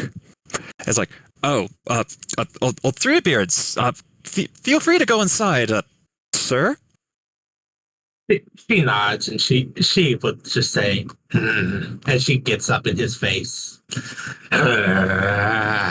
Fun fact about orcas. They don't like to be kept waiting. And she will go in. Take a DM inspiration if you don't already have it. If someone else at the table's already spent theirs, they get it instead. Anyone who spent it, they can take it. Oh, that was a perfect use. As inside the tavern, the 4 commoners are all chained to the table and are going to be fed to the raptors if they lose the dice game, being overseen by Captain Warhowl, the Minotaur. But one of the captives is wearing a Order of the Gauntlet sigil on his cloak. And you're fairly certain that Alistair Bull, the local Order of the Gauntlet's representative, would be very happy if he did not end up fed as Velociraptor food. Liza's just gonna say, are you really gonna put these captives' lives in the hands of dice? Where's the fun in that? Make it more exciting. Go get some dice. kitchen knives. Kitchen knives? Ooh. The pirates eagerly hop to your commands once they realize this might actually be more exciting than dice and start piling them in the center of the table. Liza will just say, now, one of you, start spinning that table. The entire table? Do it. The whole table. And one of you get some fire and put it under there. You can make it a ring of fire sort of thing. Oh, I got a fire in the kitchen going. Can we use that? Sure. As the pirates began playing Ring Around the Bonfire. As the table catches on fire, she's going to say, now, if any of these if all of these knives land on the table without killing them, they're free to go. But everyone else they'll be too dead to go. As she will begin stabbing knives, or she will close her eyes and begin stabbing a knife into the table and says, I assume that's all right with you. As long as Pinkle and Winkle here can eat them afterwards, says the Minotaur. Only the ones that get stabbed, right? It's a game of chance. Of course. They get another chance to run away from the dread horde. They all laugh. She will begin stabbing knives into the table, using her blind sight to ensure that she doesn't actually stab any of them. As like Or knives trying go her best. flying across the area. Because this isn't the main focus of the section, I'm going to say like, yeah, that's a really cool set of abilities and way about going about doing it. As you managed to like save all of the commoners' lives in the process, and a little bit disappointed about the lack of bloody murder. The two velociraptors indicate they've eaten enough people for now, and their stomachs are going to bloat if they have any more. So the pirates leave the tavern before it burns down, as that was kind of the whole point. But all of them applaud the wonderful display of knife throwing and like the beautiful inferno of death that you created. I'm gonna have to try that next time. Wow. As soon as they're out of the tavern, Liza will just start blowing out the fire before it actually consumes these people. Okay. The guy with the Order of the Gauntlets pin is Gorbo the Just, and if you retrieve him and his backpack stored in one of the in the sleeping rooms, then Alistair Bull will be very happy with all the Order of the Gauntlet members today. Right?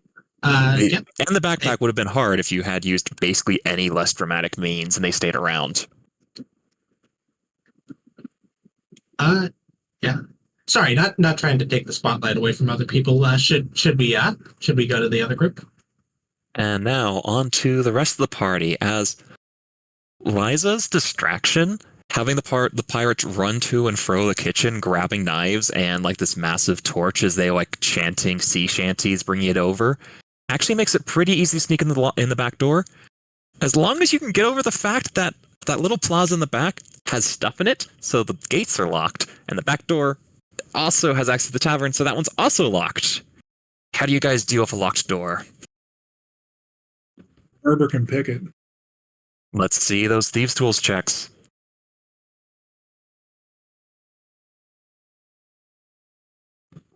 Let's see. All right, not even a single sound. You just kind of like tap the lock and it just realizes what's about to happen. It opens up before you're even allowed to get your tools out. Assuming you had advantage. Oh, actually disadvantage because everyone's got a level of exhaustion. 23 is still enough. You do have to pick it though. Okay. Gets into the main plaza, and the back door looks like it's got a slightly sturdier lock, although it's not like Berber looks like he's struggling with opening locks anytime soon. Another thieves' tools check. Unless you got a better strategy. Right now. 16. 16. It takes a while in order to open the lock, and you have to go slowly, but you do manage it. Alrighty. Due to the wonderful distraction that Liza's been putting on, that it gives you plenty of time. Although, with the two pirates that are supposed to be manning the kitchen, by the time you finish picking that lock, they've returned to their stations, looting the kitchen, trying to grab all the food supplies they need to bring back to the fleet. So, to get down to the basement, you're either going to have to distract those two pirates, or sneak past them. How do you do it? Oh, Ray comes in and says, "Hey, I'm Sunny. You know me. Hey, do you have a cut on your finger? I can fix that." Well, actually, this eye has been giving me a little bit of problems recently. Like one of the eyes is a little bit bloodshot and red. Yeah. Here. Lie back on this table. Oh, And no. a cleaver. That seems suspicious, but you're the doctor and I'm too drunk in order to complain about this while under a time limit. Yep. Wait, hold up. How about you? Random doctors don't just come in the back door of a tavern. Like, shouldn't you be, like, amputating the people up front that we're feeding to the raptors? No, I'm fixing your finger. You've heard of me. I'm Sunny. The His ship finger medic. doesn't need fixing. He just, like, takes a moment, looks down at his hands, and, like, looks over them. Oh, but this That's eye's been one killing I me. can tell. Oh, okay. Eyes, that's my specialty. Who specializes in eyes? You can't really do much with them. Yeah. So yeah, I'll go over to the whatever basin and pour get a big thing of salt water and start pouring it on his face. Horrible scream and pain noises. Yeah, Not trust a me, pleasant it's gonna get experience to get better. that in your eyes, if I remember correctly. Yep, it's gonna get better. Trust me. And how about you? Your eyes look pretty red too. Lie down. I'm going to go talk to Captain Warhow. He starts inching towards the door, not happy about the situation, while the dude just like makes this giant thumbs up. It's like, Doctor! Yeah, while he's blinded by the salt water, everybody else can sneak downstairs. And I'll just keep pouring salt water on his eyes. And in between that, I'll cast Control Flames and try to get this bonfire going to a very small candle-sized flame. Eliza in the main section sees a very confused pirate come out of the kitchen, like sneak past all of this stuff, bumping into people saying, sorry, excuse me, and like trying to get over to Captain Warhow. You're fairly certain that they're going to say like a bunch of weird people just came to the kitchen. Do you stop him? Oops! Looks like you knocked one of my daggers out as I surreptitiously throw it at him to try and catch him before he leaves. Give me an attack roll for thrown dagger. And don't you do it again. Uh, I guess I'll use oh wait, no, I can't use inspiration. You can use a reroll. You can use a reroll. I use a reroll. 23. You like pin his hand to the wall and he like stops moving. He's like, "Oi, can you like?" The rest of the pirates just cheer at the wonderful display of brutality. The hand is now disabled. Okay, and then going down to the basement, that set of stairs leads to. Here we got a basement, so I can like reveal stuff and things. And down here, there is one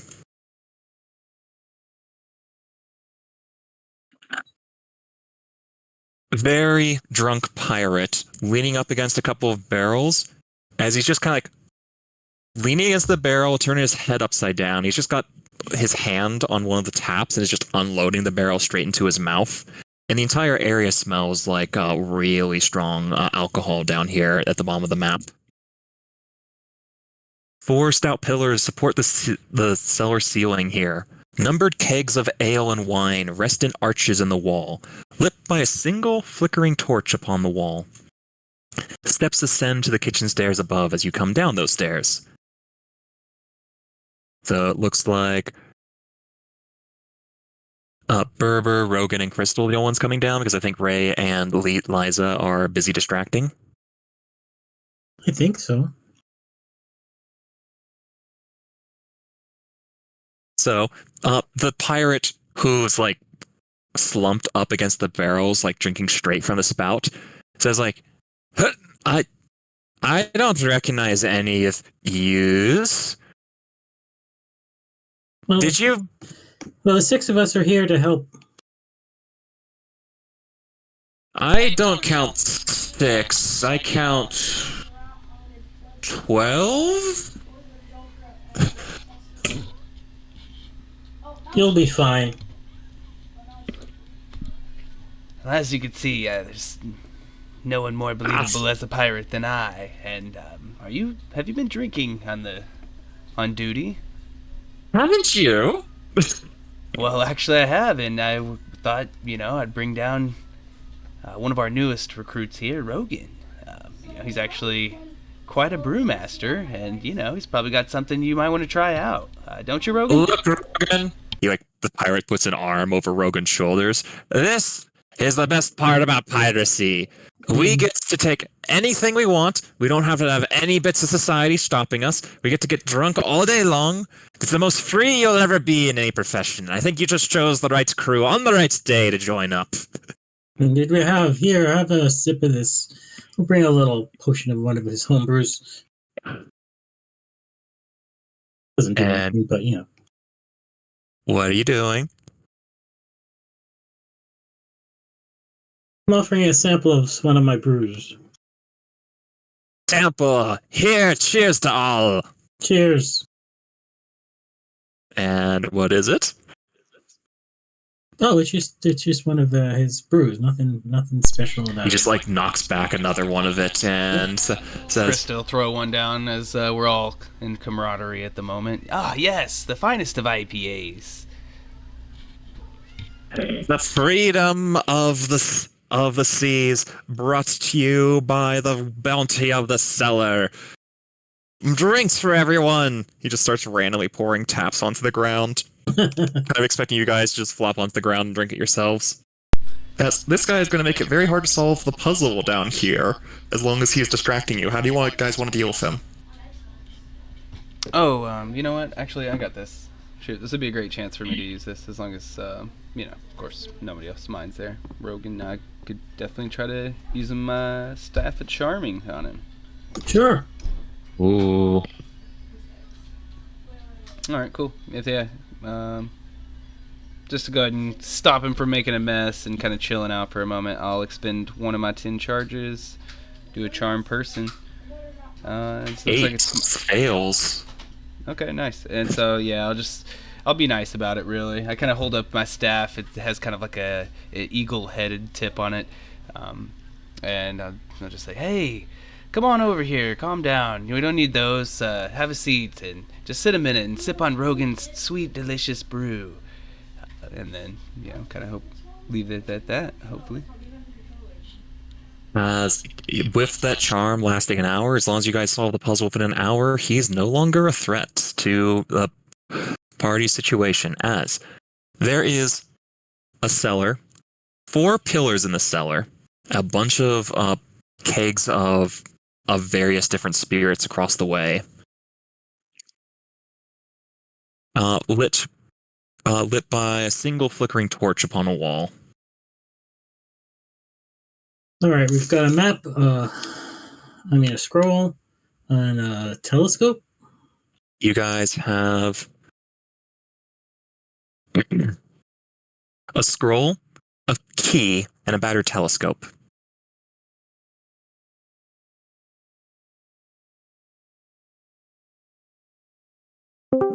Oop.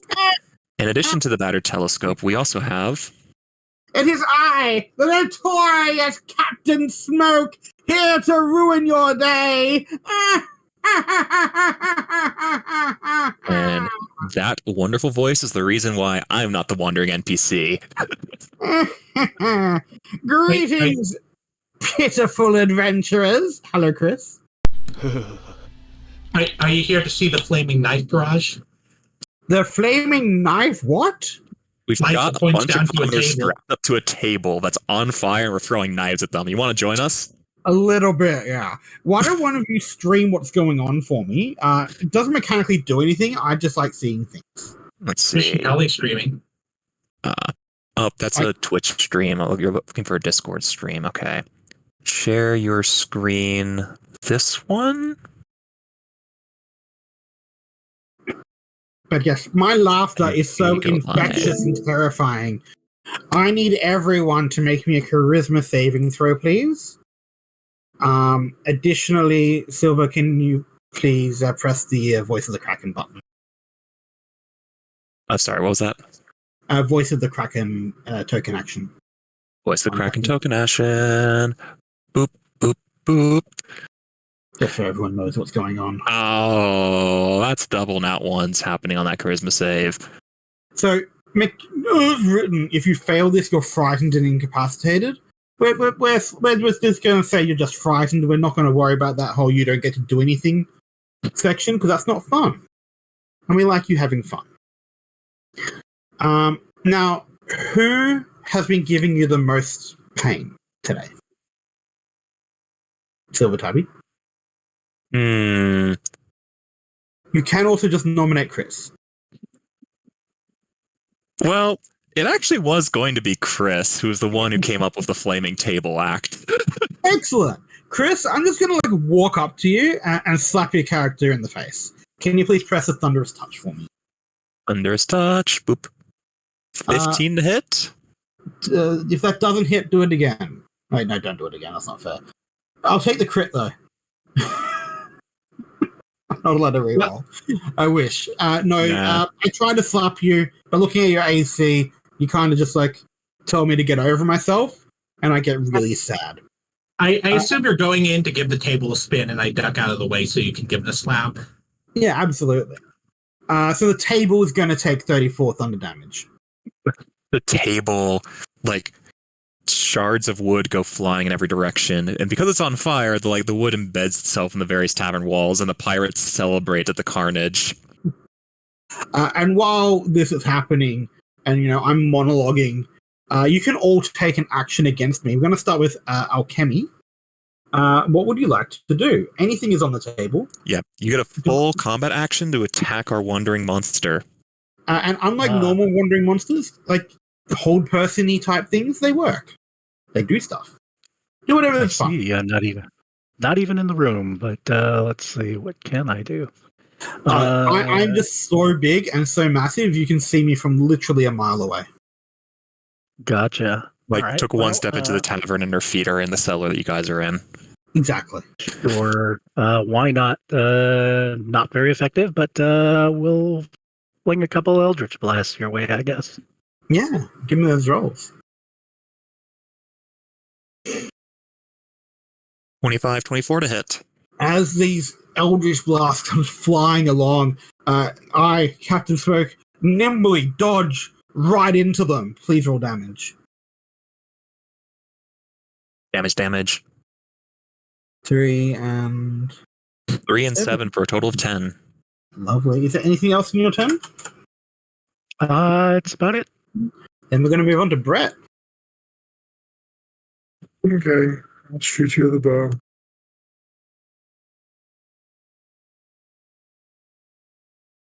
$17 to hit.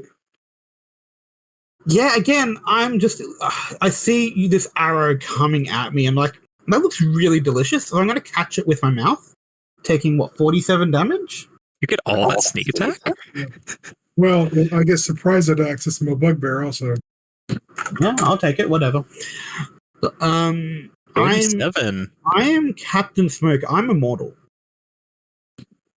Anything else in your turn? No. Okay, thank you.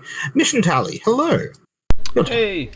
Just gonna try to do as much damage as I can, I guess. So, Burning Hands, 3rd level. Yeah.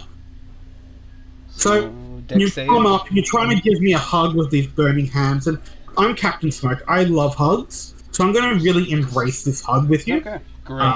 Roll me the damage. Awesome. And then, Silver, can you please roll me 3d10? 3 die 10s. That is 24 on the 3d10s and 22 on the damage. So, because I'm embracing the hug, I'm not going to take as much of your fire damage, but then, you hug back a little bit too hard, and I actually take an additional 24 damage.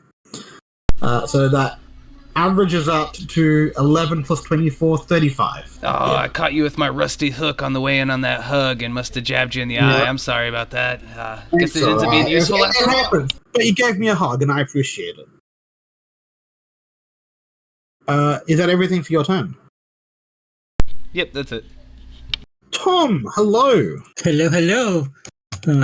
Rogan is going to try to bonk you about the pate with his staff. I'm also happy to say that you have a wild magic surge if you want, just for fun. Yeah, you can staff me. Just trip the leg, and now I'm on my butt. And we're doing another 12 damage? No, 13 damage. Wait, are you prone? Not mechanically. No. Okay. 16. 22 total. Does it matter? 22 total. 22 total. Anything else in your turn? Any stunning strikes or anything? I could try to stun you. Yeah, why not?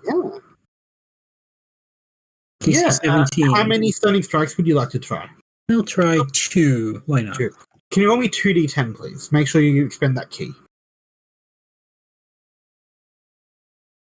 2d10? Yep, 2d10. Another 4. So you try to stun me, but with my pirate panache, I just take an additional 4 damage. Nope. I had the GM roll Okay, before, but use the player's actual 16. I'll make it 20. How about that? That is all for Rogan. And finally, Chris. Hello. Oh, I love this game. Are we playing Shoot the Captain? Let's see. We're not playing shoot the captain. We're playing let the captain shoot you. Right. So I get it. So have you taken a turn mechanically yet? Mechanically, I went first. Okay, gotcha. Unless you have a really fun thing. I'm happy to change that. I have Assassinate, which is why I asked. You can assassinate me if you want. All right. It won't work. For I am the shoot me while I'm talking. Glorious Captain Smoke. Ew. It shot me. And I didn't see it coming, so you have like quadruple advantage. Still hitting me with that 11. For 22 damage. All right. I will sneak attack you. And I will make my Gloomstalker attack 22. That's an additional yay. No, 29. Is it a full turn or just an action? Full turn. Okay, then I will shoot you as a bonus action. 23. It's another 20. I missed the 23. There was one. And an additional 20. I got 93. 69. I got 69 total? I did that 11 did hit. Oh, the 11 hit. Okay. Yeah. There's only five players, yeah? Yep, that's all 5 of us. Cool. Fun fact, her AC is 1.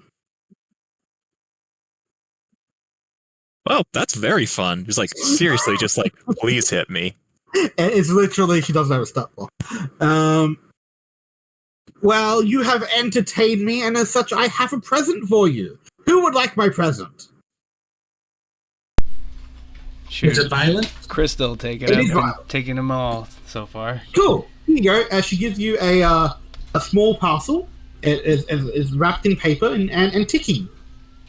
Okay, this is probably cursed. You may use your reaction to give it to someone else or throw it at someone. Now I'll just hold on to it. Screw it. Let's see what happens. Cool. You take 26 fire damage. Okay, I'll take half, but cool. Why are you taking half? Tiefling. Tiefling resistant to fire. Fine, I'll allow it. I did make the barbarian end their rage before it exploded. Because I can. Alright. Well, I have given you a present. You have given me many presents, and I appreciate that. I appreciate you. I hope I never have to see you again. Goodbye, forever. Whew. Alrighty. As the Wandering Monster has been whacked solidly, but she is immortal, so it's going to need a lot more than that. All the tables together have to work to take her down. So, you guys have a weird spyglass, a silver key, and like a strange piece of paper. There's 4 pillars in this room, and a bunch of kegs of spirits. How do you find the buried treasure? Because the previous guy who had all these clues couldn't figure it out.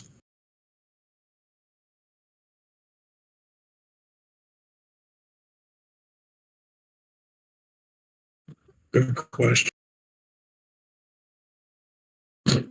We got a boon. The players may spend this boon to make our enemies frightened for a full round. Quest reports. Do you have what number that is? Quest report 8. Report 8. There it is. Boop.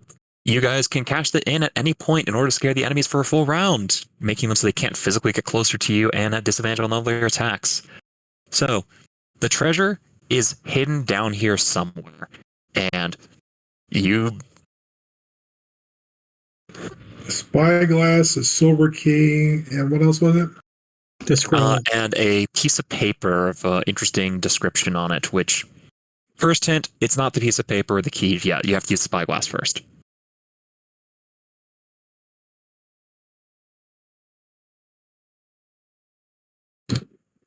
Look around the room to see if there's anything you can see with the spyglass. Why would you ever need a spyglass underground? It does seem to be a bit fishy, but maybe with the perception check. and the spyglass. Maybe look at the piece of paper. So, when you look through the spyglass, magical inscription on each of the 4 pillars appears. You can only see it when you're looking for the spyglass. This top left pillar says the word is lowest. This top right pillar, the word is crocodile. This bottom left pillar, the word is bites. This bottom right pillar, the word is dinosaur. So, left to right, top to bottom, it was lowest, and then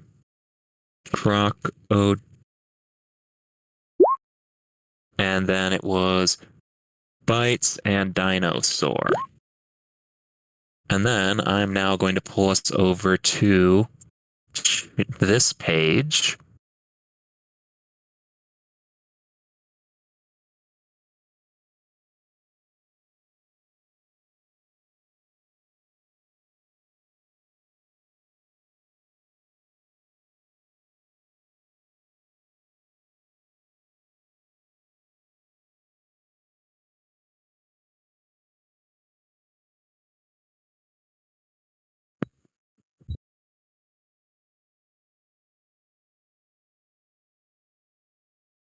Like if you fold it on that halfway mark and then fold it again just below the dinosaur, it looks like the dinosaur lines up with the crocodile.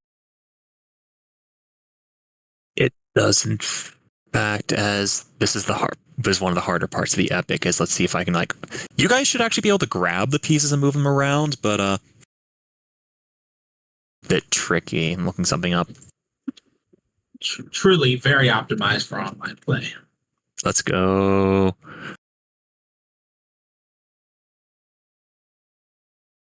Okay. Well, and that in mind, so lowest. I mean, that's could be obvious, I guess. But yeah, there's the biting dinosaur here, and then lowest crocodile, biting dinosaur. Sorry, this is not optimized for online play, so I'm trying to put this one together. But you're correct. You can get that. If you hold Alt, you can drag it around more freely. It's here. No, that's bite the crocodile. It's here. And then you have to twist it very slightly. You figured it out, so I'm just kind of giving it to you as the GM. Because, it's really hard to do this online properly. It looks like there's some 2 numbers, 43 and 25. Okay. Right. You guys seeing the same? Mm-hmm. Yeah, right here. Okay. So, sure. The way it's supposed to look, I'm going to put this in the Discord channel. Online play, let's go! But yay, someone actually figured it out just looking at it. I was kind of worried about that. So what it looks like in the Discord channel. You take the piece of paper and fold it down like that. Which means if you go back to the cellar, if you look at all the barrels of spirits, each barrel has a number written on it. They're just lined up in a row. 1, 2, 3, 4, 5, 6, 7, 8.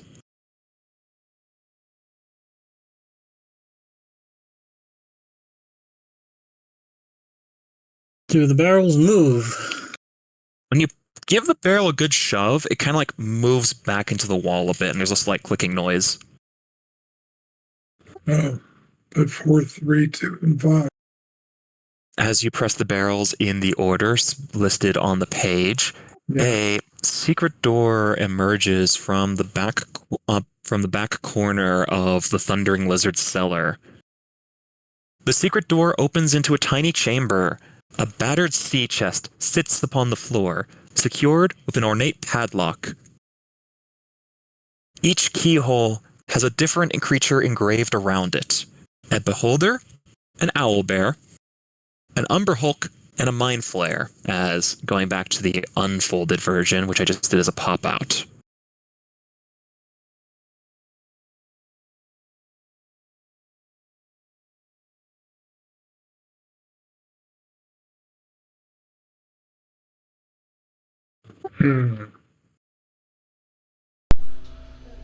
So have we yeah, really gotten okay. a clue? I do see. Writing on the scroll.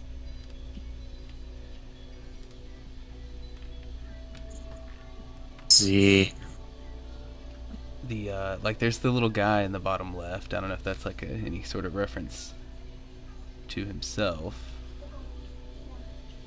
I bet an owlbear who hasn't eaten in years is probably pretty hungry. Or he's emaciated and died. Yeah, the owl bear, I think.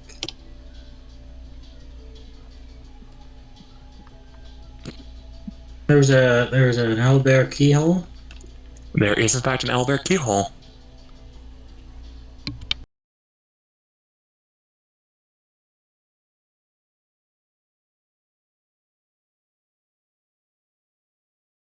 Do you use it? That would be my vote. Sounds good. Yeah, I think it'd be another way we'd have to like fold it up or something. Maybe. But Yeah, owlbear works. Sure. Sounds good.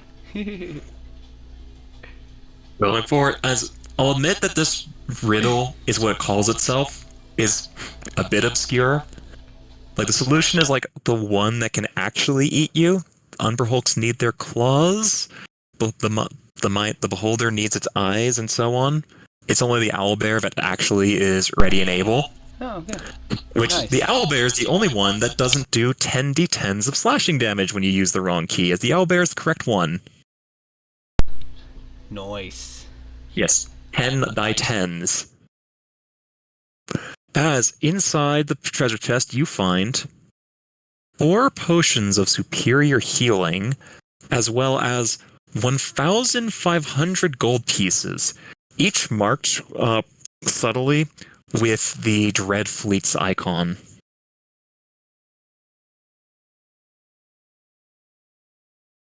It was more than one potion? There are 4 potions of superior healing. Oh shoot, well I'll just drink one of those real quick unless, nobody cares about that. Yeah, Look left, that's look fine. right. Is anybody looking? I just start one up real quick, why not? I think my current understanding of Adventurers League rules is that if at least one of the consumables survives until the end of the session, then everyone gets a copy, but you only get 1 copy no matter how many of them are. If you find 10 healing potions, everyone still gets 1 at the end of the session, so you can drink the other 9. Yeah, so Indeed, might that as is well. correct. If nobody else That's has an my objection. understanding as well. So you guys can drink 3 of the potions and still walk away from the adventures with potions for later. Does anyone know the dice off the top of your head? 44 Superior. That's greater. Oh, superior. You're 84 plus 8. 8 die 4s plus 8. Okay. As Hey, Silver Tabby, is there a restroom break built into this epic, or is there... go and tell Woo, Table shoot. Captain, go and tell Epic Reporting that we just succeeded at quest number 7. And I'm going to point out that the party is allowed to take a short rest in character, and that during that short rest would be an excellent time for a restroom break, as normally there is not. Okay, so if we want to make a distraction, we could take that treasure and put it in, or put it near the dragon turtle's lair, so that they go after it and maybe cause a snafu there. chasing after leaving the area is not the hard part of the adventure, just calling it here. So tell them we've got quest 7 done. We get 1 short rest during this epic. I say we take it now. Everyone be back here in 5 minutes, exactly 5 minutes after the hour. I'm going to be going on even if you're not back at that point. Alrighty. Like, you have to take the short rest between adventures. We're supposed to hit 3 adventures in 3 hours. We've done 2 adventures in 2 hours. You're either taking it now or you're not getting it. It's more or less the way it's going to work out. So, take the short rest both in and out of character, continuing 5 minutes after the hour. Go. Got it. Okay, thanks. When I get back, try and move your tokens to what quest you want to do so we can be efficient about it, as we're going to have less than an hour left.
1, 2, 3.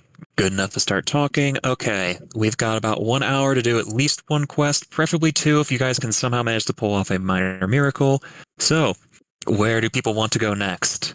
As we have quests 1 through 4, I see a 1, I see a 9. Not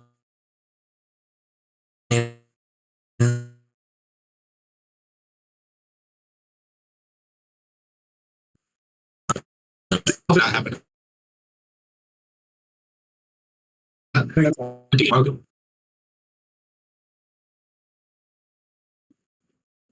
didn't come to play an epic, not fight, though. True. Kind of fun just because you don't have to fight. Yeah, you can fight at basically every location, but you don't have to. Okay, let's see. Bargain with the Beggar Prince, explore the Lost Tomb, unleash the dinosaurs. As soon as I get a second vote for any of those, I'm going to be ready to go. I don't know.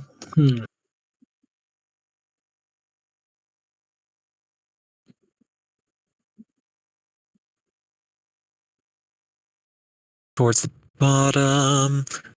Bring the characters together a little bit. Open up the quest dial, open up the adventure, make sure I'm on the right page. Quest 9, and then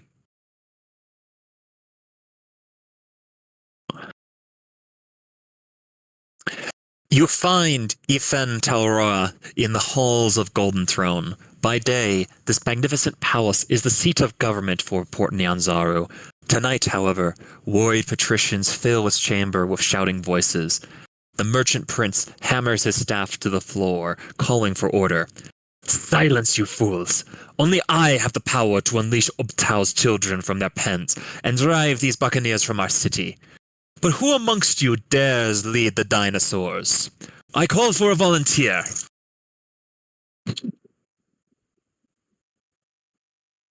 Oh, is it one of our group or one? One of your group, yes. Oh, okay, I just wanted to make sure that this wasn't our cue to do it as a group. So I need one person from the table who is volunteering to lead Ubtao's children.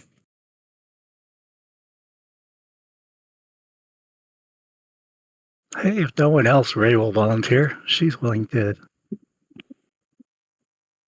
Ray, you wouldn't know how to handle Ubtao's children.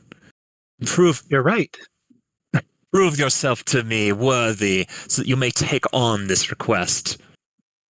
The way that you prove yourself worthy is that you have a one-on-one cage match with a Stegosaurus. I see. Roll initiative, Ray. That seems fun. Okay. Dice roller. Combat initiative. I assume the Stegosaurus was just hiding behind Ifan Talro's throne. Rise to match Ubtao. Rise to the strength of the city. Get them, Becky.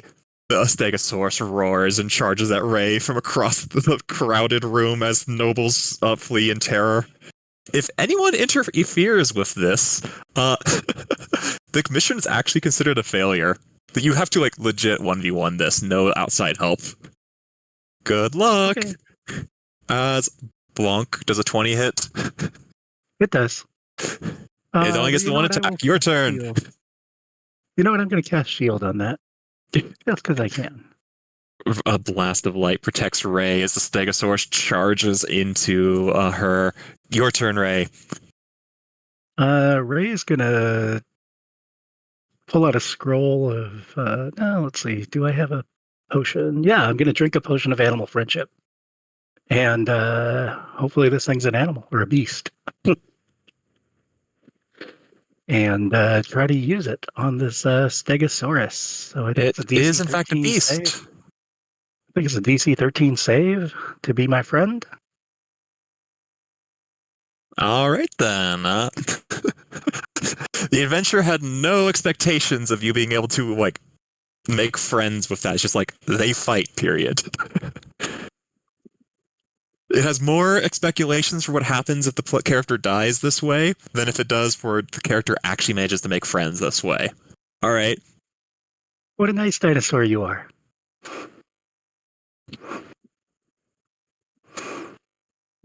So are we out of initiative? Ifan Talaroa blows on the horn as the trained dinosaur in front of you knows the sound of combat, but also knows the appearance of its friend and handler in front of it, and like just hesitates for a moment. All right, not what I'm expecting, but I'll allow it because yeah, that's in character and that's an effective use of abilities. It seems that Optal's children have an affinity for you. Fine, you might have what it takes to unleash the dinosaurs across the city and drive out these infernal invaders. He hands over the dinosaur calling horn. Every creature of the jungle who hears this, that has had even a modicum of training, shall come to your aid in battle once you blow it. Mechanically, you can spend an action to use this, and every dinosaur within 30 feet of you becomes an ally if they are trained. Emphasis on if they are trained. Okay. All right. That's the fastest 1v1 cage match I've ever seen.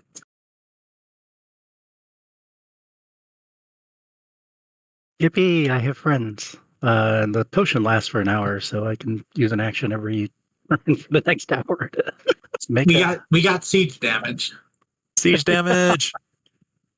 Let's see, where'd I put that token? Boop, boop. Siege damage! Should I report a success? No, that is part 1 of 3. Noted. A knot of rope and wreckage entangles you. Everyone's speed is halved unless you guys can find a way to untangle yourselves. Oh no. Next up, as you guys are leaving the palace and heading down towards the Tiriki anchorage, as you're leaving the palace, a green-eyed tabaxi pulls aside her cloak and reveals the clasp of the Emerald Enclave, pinning it together.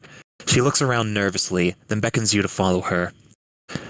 Ifan Talaroa's the fool, she snarls. We need to do something about it. Talaroa, the prince you just consorted with, is a traitor. They conspires to lead the unwary into the jungle where their allies rob and murder them. How do you think he's built up so much of a fortune in such short of a time? But Talaroa keeps a secret office hidden underneath the beast pens. I want you to search the office for clues and find evidence of Talaroa's shady dealings. Screaming Wind, the tabaxi, looks around and says, if you return with the information, the Emerald Enclave will be eternally grateful.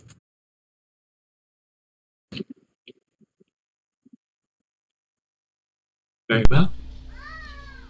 Let's do it. As you guys had excellent timing and not being in combat, you can take DC 10 athletics checks at disadvantage to free yourselves.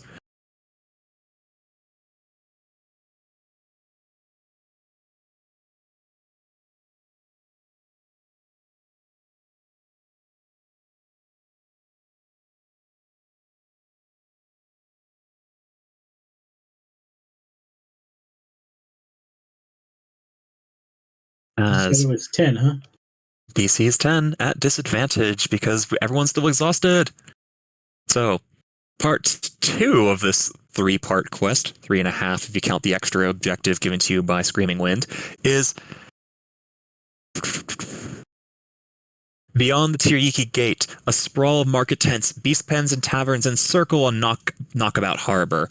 The Captain Smoke's pirates have landed here in force and are bringing havoc and bloodshed to the muddy streets outside the city walls. High palisades decorated with tribal shields and colored pennants surround dinosaur enclosures. Bamboo gantries shake overhead. And beastkeepers are fighting a losing battle with infernal pirates as they struggle to protect their prized dinosaurs from the invaders.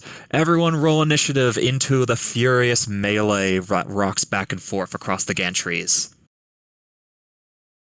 This is at disadvantage. Disadvantage because it's a skill check and everyone's still got a level of exhaustion. Right, disadvantage. Okay.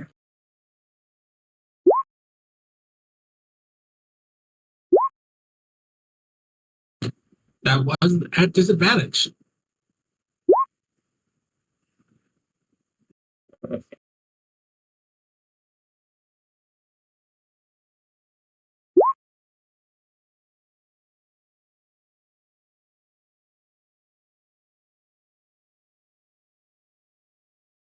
Has 29 at disadvantage? Yep. Check it out. Ooh. Okay. 20. Ooh. As Berber, you see up above, there's like a 10-foot rise up to these platforms surrounding the various dinosaur enclosures, and the invading pirates are fighting against the beast keepers. What do you do, Berber? So the orange platforms are above us. Yeah, there's stairs to the left, as you got the parties at the bottom of the screen. Okay. All right, stairs over here. These platforms are about 10 feet up. And at the far back right corner, there's a set of stairs leading down to a mysterious office if you guys want to do the Emerald Enclave side quest. Can I see these guys here from where I'm located? Not unless you've got some sort of, like, a flight. You have to, like, get up onto the gantries, otherwise they're providing a really dramatic amount of cover. Oh, okay. But there are stairs right here.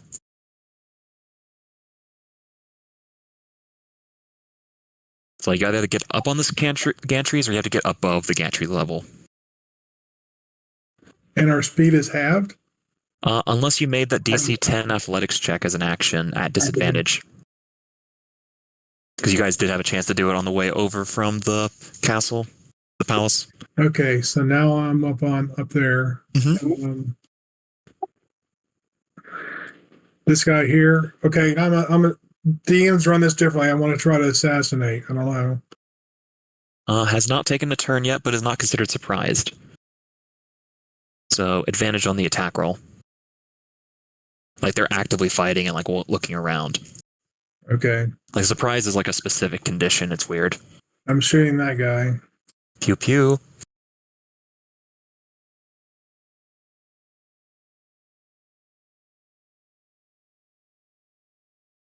"17 connects, dealing 42 damage as this bearded devil in the top left, right? Yes.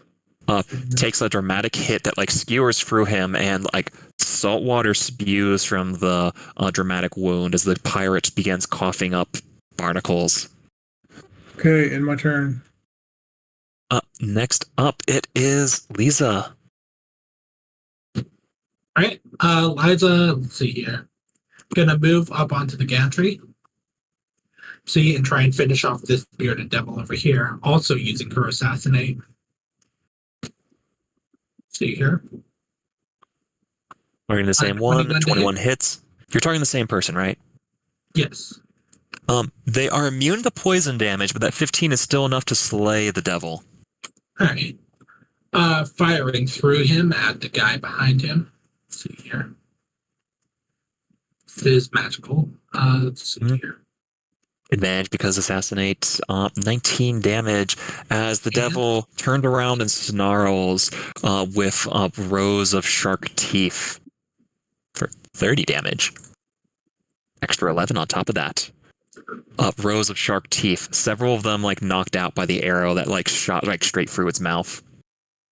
All right. I'm gonna go try and finish him off. 23 for 19 piercing, and because this is my Gloomstalker, get an additional 3, so that's 22 piercing. Exactly tapped it. I subtracted the 19 health, and he had 3 left. All right. Liza's gonna finish off by targeting this bearded devil here with her bonus action attack. 11 to hit. 11 slams into the railing alongside of it as the bearded devils turn your way and begin shouting in Infernal. The devils give like one last parting attack at the bloodied and beaten up beast keepers trying to protect their pens before they turn around and charge towards the party. So one last attack at the beast keepers. 14 hits. This guy is downed and poisoned. Bleh. And then charging around to fight the party. 3 attacks. 2 attacks at Lisa. I don't know why I added an IE to that. 21 to hit, 14 to hit. I will shield the 21. Shield blocks it. This one will hop down off the gantries, takes a d6 of falling damage, and then half move speed stands up. and then charges after Berber. Only has one attack left. And the 10 to hit Berber. Nope. The remaining devils leave their prey and begin dashing around, trying to set up a flanking maneuver as these guys run down the stairs. And these ones run over, knowing that they're not going to make it to the party this turn. Next up, the Beastkeepers take a moment to gather their breath as this guy runs over to help out his downed and poisoned ally. These two run up to the edge of the gantries and then take parting crossbow shots as the devils flee behind them. While I'm taking those attacks, Ray, what do you do? I take it Miss. these dinosaurs. These dinosaurs are caged. In order to open the cages, you have to get to the spot where there's a lever on top of every cage. The Beastkeepers were actively defending them in front of them. And then it takes 2 actions in order to physically open the gates.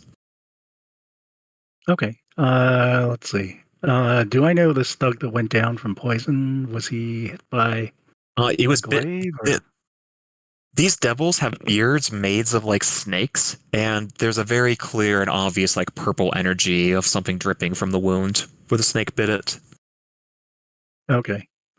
All right. So, yeah, I will hop on my broom and fly up to here, up above the gantry, about 10 feet above the gantry. Yell at the Beastkeepers to release the dinosaurs and spend my action to blow the horn. You heard. They look up after missing their crossbow shots, and they both say, "You heard the butterfly. Get these cages open. That's Talroa's horn. Quickly! They must be unimportant. They must be here to save us." Krista, what do you do? All those dinosaurs hear the horn. Most of the dinosaurs run to the edges of their cages and are trying to break against the walls, get out and help you guys. Krista, what do you do? Okay, shouldn't be too long, as I'm probably the only one tangled up still. And so as I'm kind of trying to pull this rigging off me and things, I'm I swear I've done this before. This reminds me of that one time. But anyways, since my speed being reduced a little bit, I'll just ignore that for now and come back and try again later. And I'll just run up as much as I can. Probably could barely see, but really to get up there to do anything, I'll Misty Step, bonus action, to just probably come up right here. Be hanging out with Ray. Turn back towards this guy, this Beastkeeper. And since I already cast the spell, I will just kind of shake my rusty hook at him as I cast Firebolt. So let me see. It looks like I believe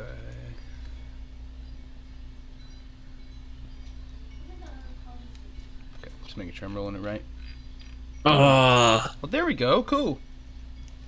The shake of the hook. That's not my signature move. In addition to the devils being immune to poison, they're also immune to fire. So that's going to be a good old-fashioned 19 since it's doubled. And I'm at... They're immune to fire. They take 0. Immune to fire. Okay, well, lesson learned there. That's kind of the only thing I had. I was going for poison, but learned another thing as well. Call that out. Yeah, fire's not good either. And that's it for me. A cloud of steam emerges from the blast from the soggy underwater pirates that you just blasted in the face with a perfect firebolt. Rogan, what do you do? We're going to try to get out of this rope thing again. We will use our inspiration to make it a straight roll. And that was athletics. Mm-hmm. Nope. We are going to move half speed. We can only get to, let's see, that's 20. We'll go up and sit next to Berber. No bonus action end turn. Next up, top of the order, it is Berber's turn. Okay, I got this.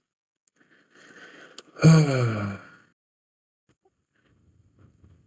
right, bonus action disengage. And I'm just gonna shoot the guy from from there.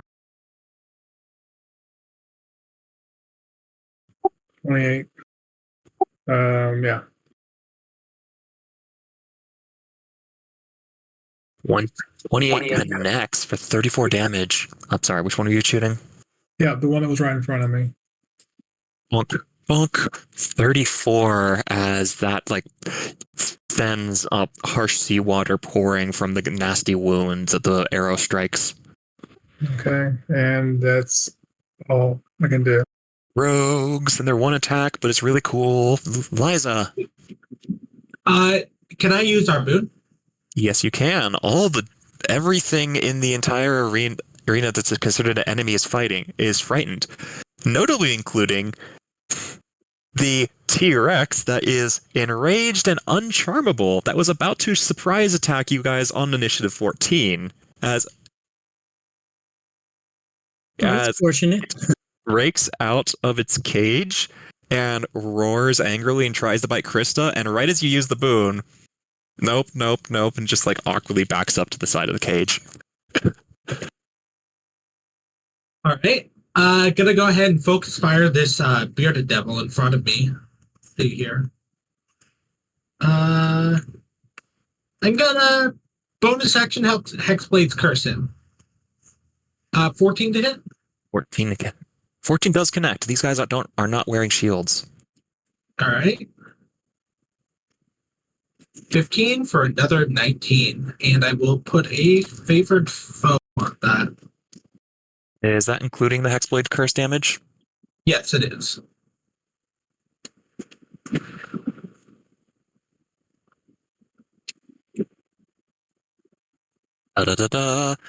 Next up, unless you got anything else, as that devil is horribly mangled by the bolts slamming into him, but he's still managing to move. End of turn. Next up, the one in front of you of Lisa tries backing up, then sees Ray behind him and realizes that he is completely trapped. Disadvantage attacks against Lisa. Right.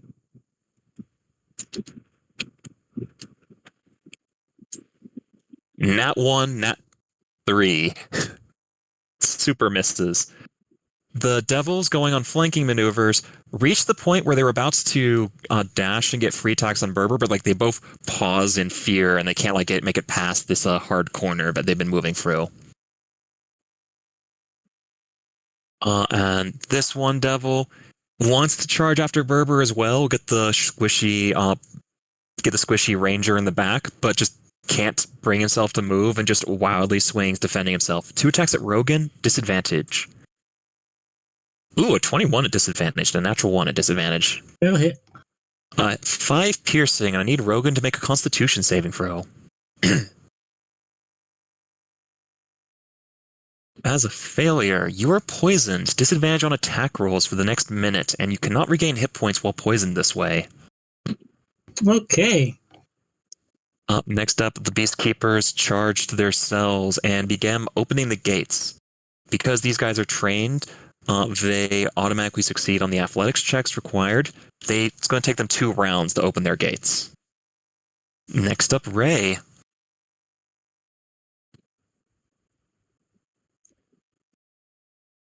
Did this poison Beastkeeper shake off the poison? And his other friend ran over and picked him back up. He's struggling a bit, but he's not in danger of dying. Okay, that's what I was concerned about. Let's see. I heard that fire's no good, so I will try Fire the and old poison have both Eldritch. proven ineffective, I'll try the old Eldritch Blast on the one in front of Liza. as that one's horribly aimed at this point. Ooh, that's a miss. That is not enough. And 25 does, however. 25 hit. So For 6 force damage as the devil survives the encounter. Would someone like to spend a reroll to help the children to make that 12 hit? sure, we'll reroll that. The Children's Hospitals of California apparently don't like you. Oh. Damn. Okay. But I'll re-roll it again. So They love you very much. There we go. Thank you for your contribution. As 4 hit points left on that. The second Eldritch Blast rings true as the devil disintegrates into a pile of seaweed and kelp. cool. And then I will move forward to be able to influence more dinosaurs over here. As you move forward, flying over the edge, you see... Wait, no, I don't want Fog of War, I want Selection. You see a trio of beautiful young women who are about to charge up onto the gantry and cause havoc, but are currently debating about the finer points about it. I see. I will shout at the rest of the party that this is happening and then move back.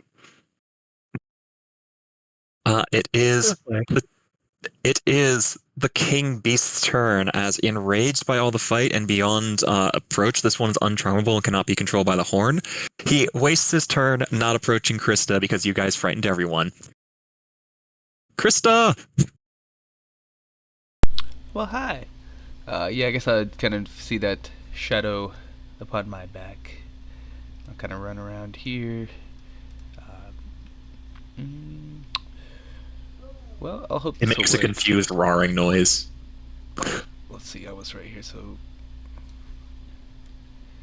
It's the extent of my movement, it's all tangled up, and I will...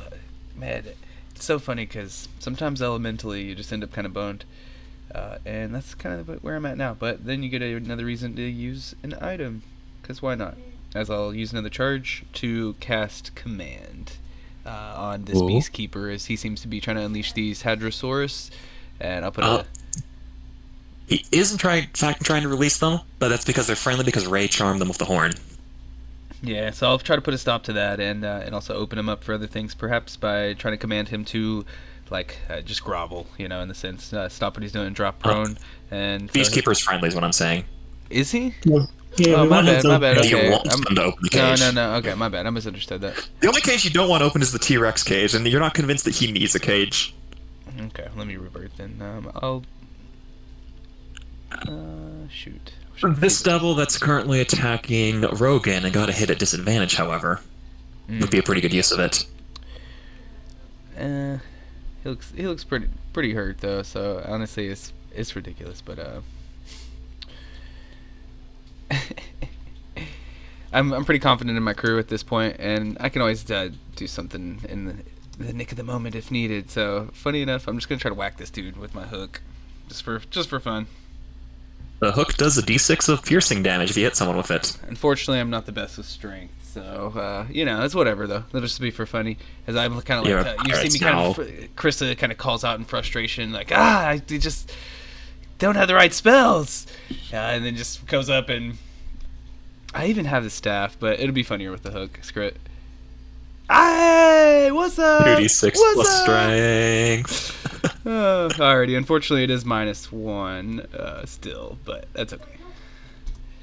Boom! As I just club, I won't even use the sharp end. I just try to club him with the back end, like a backhand. 5 damage to the bearded devil because all the Beastkeepers are mechanically thugs, and I was too lazy to rename all of them. Let's go, amazing GMing. Okay, that's okay. My bad. I was, Yeah, just apply it to I one was of a the little devils. confused on that then. Shoot, 5, 10. Yeah, screw it. I'll jump down. I'll take the d6 of damage. It is now a very dramatic attack. You would have disadvantage. You would have advantage on it if it mattered. But No, I you already can't got roll a the- second nat already 20, got the crit. so... It's okay. I only took 2 damage, though. Alrighty. You guys got this! Rogan, you got this. All right. turn. Disadvantage attacks on the bearded devil. Disadvantage because you are poisoned. End of turn, you can resave. And still tangle. And half move speed, 10 misses as the bearded devil parries deftly, smiling, realizing that you've been hit by the poison. 19? 19 connects. 7 bludgeoning, no longer smiling as he realizes how he only has single digits of health left. We will flurry. We will attack twice more. 17 5. connects. He has 1 hit point left. Get another hit. There. Oh, 15 does hit. 15 does it. As you like punch straight through, and a shower of like sea urchins and small fish explode from the disintegrating undersea pirate. Okay, I still have a move, and I'm going to go up the stairs. You see, that's how I earned the name Tuna. And I think that's about as far as I can get into. So, at this point, the hags gleefully throw 3 lightning bolts at the closest party member and one-shot them. If it wasn't for the fact that they're currently frightened and can't get any closer. You guys really chose the single best turn in the entire game possible to use that boon. As they actually do not have line of sight on anyone in the party. And they're stuck there. So, Berber, your turn.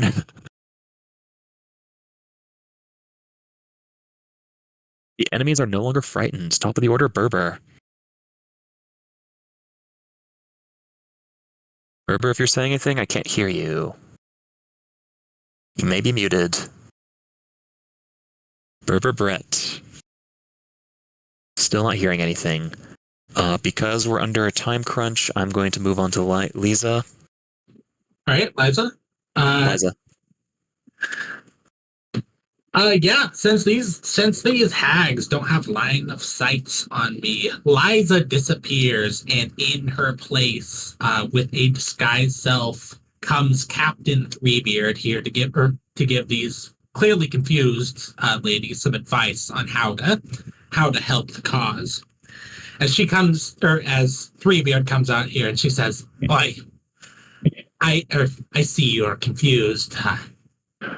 Go down there and retrieve me evidence of Ifan Tagroa's misdoing so that we may spread dissent and weaken their back lines." That is a performance check. And I'm going to recommend that you use your inspiration to get advantage on that, because you have disadvantage from the exhaustion level. Absolutely. 11. Can I use a reroll from anything? Yes, you can. The rerolls will be flat. Okay. Let's see here. 21. I mean, you are in fact Threebeard. Everyone's heard of you. You have the disguise, and you're specifically spreading mayhem and ruin. Like, this actually is exactly what they're looking for.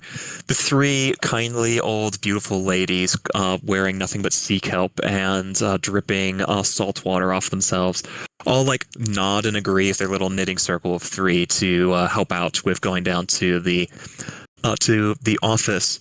And in the office, torches in the walls shed dancing light over the stone-lined chamber. Adventuring supplies way down the workbenches, and maps are pinned into the walls. Flying snakes swoop back and forth between the open cages hanging from the ceiling. As you find the evidence of Talroa's misdoings, but you also find the shadow demons he set up to protect the evidence. Oh my. I said this one was big. That's an action move. You might have a bonus action, but otherwise I'm going to pass the turn. Bonus action dash end of turn. Dashed end of turn. Bearded Devils. Their flanking maneuver completes, and they surround Berber. 8 attacks on Berber. So 1, 2, 3, 4. 1, 2, 3, 4. Okay, so 20 to hit. AC 19. Okay. AC 17, sorry. Hit, miss, hit. So 2 constitution saves and 15 piercing damage. Then hit, miss, hit.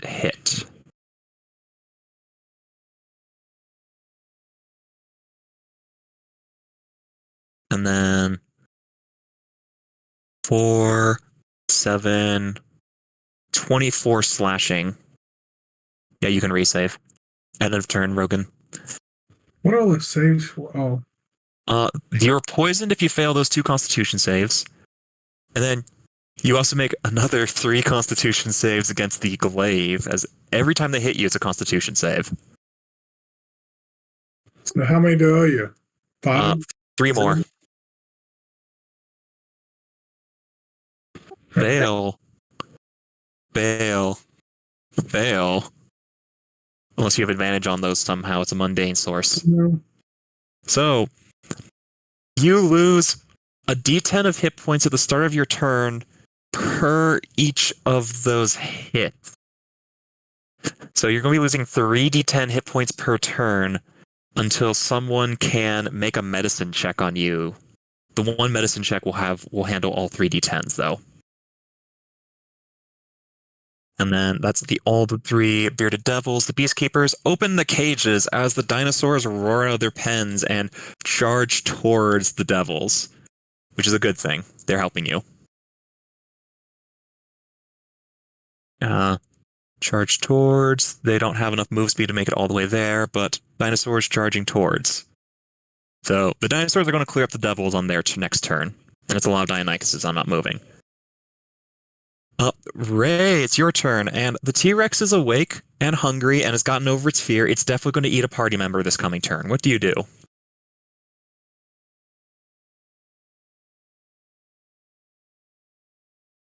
Ray, it is your turn, and I cannot hear you.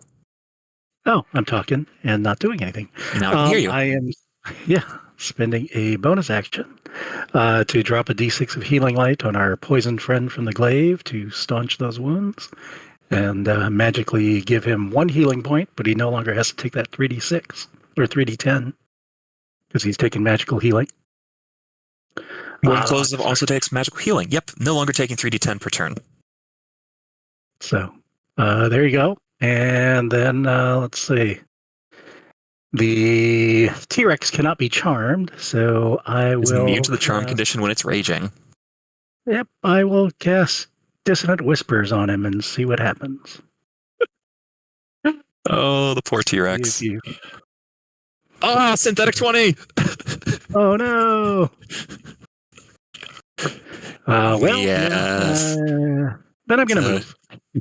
The T-Rex takes 4 psychic damage and thinks that Ray looks very tasty after doing that to it. Yep. But I will be 30 feet in the air. And that's ending turn. So, fun fact, the T-Rex is 20 feet tall and has a 10-foot reach. Oops. Yep, So, and I shield that. Nom, 24 to hit. That second one goes. As 43 piercing, and you were grappled and restrained in the T-Rex's mouth. Okay. The tail attack has to hit someone else. The nearest person is Rogan, who it does not really intentionally attacking Rogan. It's just swinging its tail happily. 19 to hit Rogan for 16 damage. Krista, it's your turn.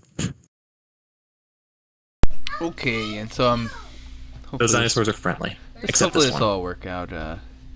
Run up here, see this T-Rex kind of mixing things up. Definitely don't want Ray to get eaten, and so hopefully I can do some damage, trip him up a little bit.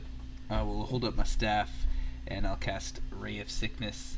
And I mean, what am I saving anything for, really? And this guy's huge, so I'll just do it at 3rd level. Keep burning the spell slots. Alrighty, so An attack roll, right? it's coming. +7. Okay, 21 to hit. Not too bad. 21 connects. It's not like the T-Rex can wear armor. It does half damage on all attacks dealing strength until it makes this Constitution save end of turn. Well, just real quick, it'll do 4, 2. Yeah, I think 48 poison damage. And it's not a devil, so it takes the full poison. Yeah! And then he'll also need to make a Constitution saving throw. And then I think just to make it fun, I'll go ahead and do the.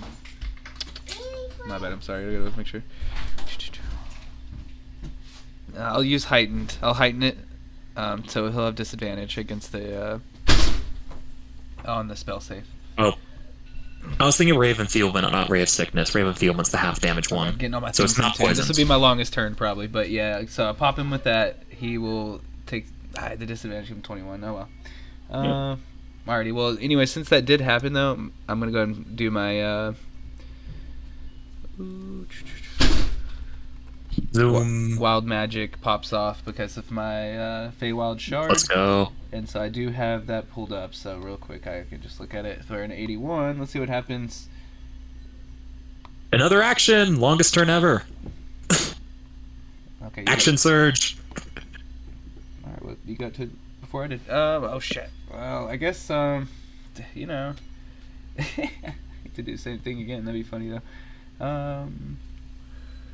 Well, shoot. I guess that one last thing. I believe I heard something too about some. Anyways, I'll do darkness. I'll cast darkness over us. So 15-foot radius sphere. I'll drop it out. I'll just put it over the T-Rex and Ray as best as I can. Hopefully, obscuring that and messing them up. And then that'll be it for me. 15-foot. Purple players can see. Yeah. Okay. Wait, hold up. I should put it on Ray because it's like it does weird things with auras on extra large creatures. Well, I could. Purple rays. Would that work? Yeah, that does it too. Yeah, 15 radius sphere, and you could like right click it, make it back or whatever. Yeah. Back. Awesome. And remove that one. Save. Okay. Okay. Next up is Rogan. Although Berber is surrounded by devils, Berber is also about to be surrounded by very friendly dinosaurs that have been charmed by the horn. What do you do? Well, I saw a ray in the T-Rex's mouth. So Yes. we will It jump. was very down. painful. Jump down there. I take with 1d6. Now I can see him because he is. Well, he can't see me, so these will be advantage strikes at him, I guess. The way that darkness works weirdly is that officially rules as written, it's they can't see you, but you can't see them, so it's a flat roll. Okay, no, that's fine. But my specific ruling is that's lame. Everyone gets disadvantage when you're in darkness. All attacks at disadvantage. Okay, dope. Honestly, I helps will- you more than it helps him because Right. the T-Rex is a really poor armor class. Right. So disadvantage I'm, attacks. By the way, we just got a boon, and I am going to make the executive decision to use it immediately. Boon number? We can remove one. Quest report 2. We can remove one pirate enemy. Okay. T-Rex is not a pirate. These guys See? down here? People below are considered pirates. The people above are considered pirates. The dinosaur is not. Right. Get rid of the hag. The bearded devils will be killed by the dinosaurs next round. Yeah, that makes sense. Hags I just convinced to fight for us. But it's up to you. Well, if you can swing the hags over to our side, I mean, they're still enemies, but Well, they were listening to Three Beards. Okay. Second attack. So 18? eliminate a pirate down below. Eliminating a pirate down below. 9 misses, 19 hits, 6 damage. Anything else? Oops, wrong one. Stun. If I can. Type of the wind, stunning strike, T-Rex, Constitution, boop. I give him a 6. 6 results in a 10 and fails. Okay. Stunned. Bonus action will be patient defense. I will take the dodge action, and because of the feat, I will heal a little. And I will step away into there and enter. The sea hags unleash lightning upon the shadow demons. Pew, pew, pew, pew, pew. Each shadow demon takes 8d6s of lightning, but they're demons and resistant to lightning, so they only take 8. Damn, that was a low roll for that. Berber. Wait, the shadow demons got messed up in the initiative order, so I'm just going to take their turn now. The shadow demons charge Liza. All right. 2 of them attack Liza, 1 of them attacks a hag. The shadow demons.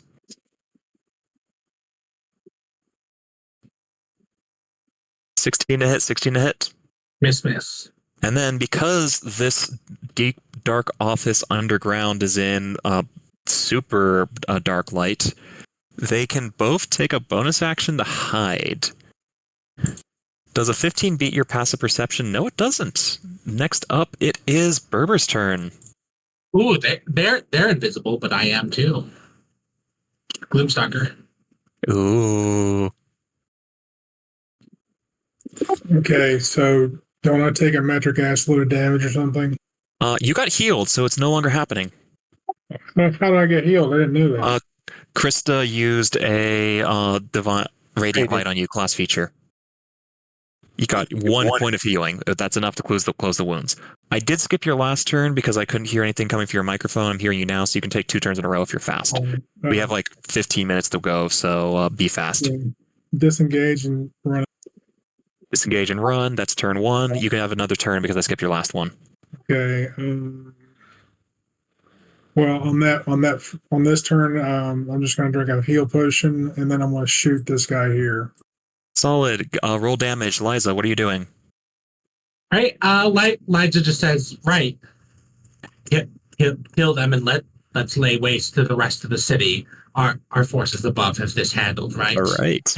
And I am going to go ahead and attack this one with advantage. Yep. They can't see you because they rely on dark vision. You slay that bearded devil. You've taken a little bit of chip damage already, and that's a crit.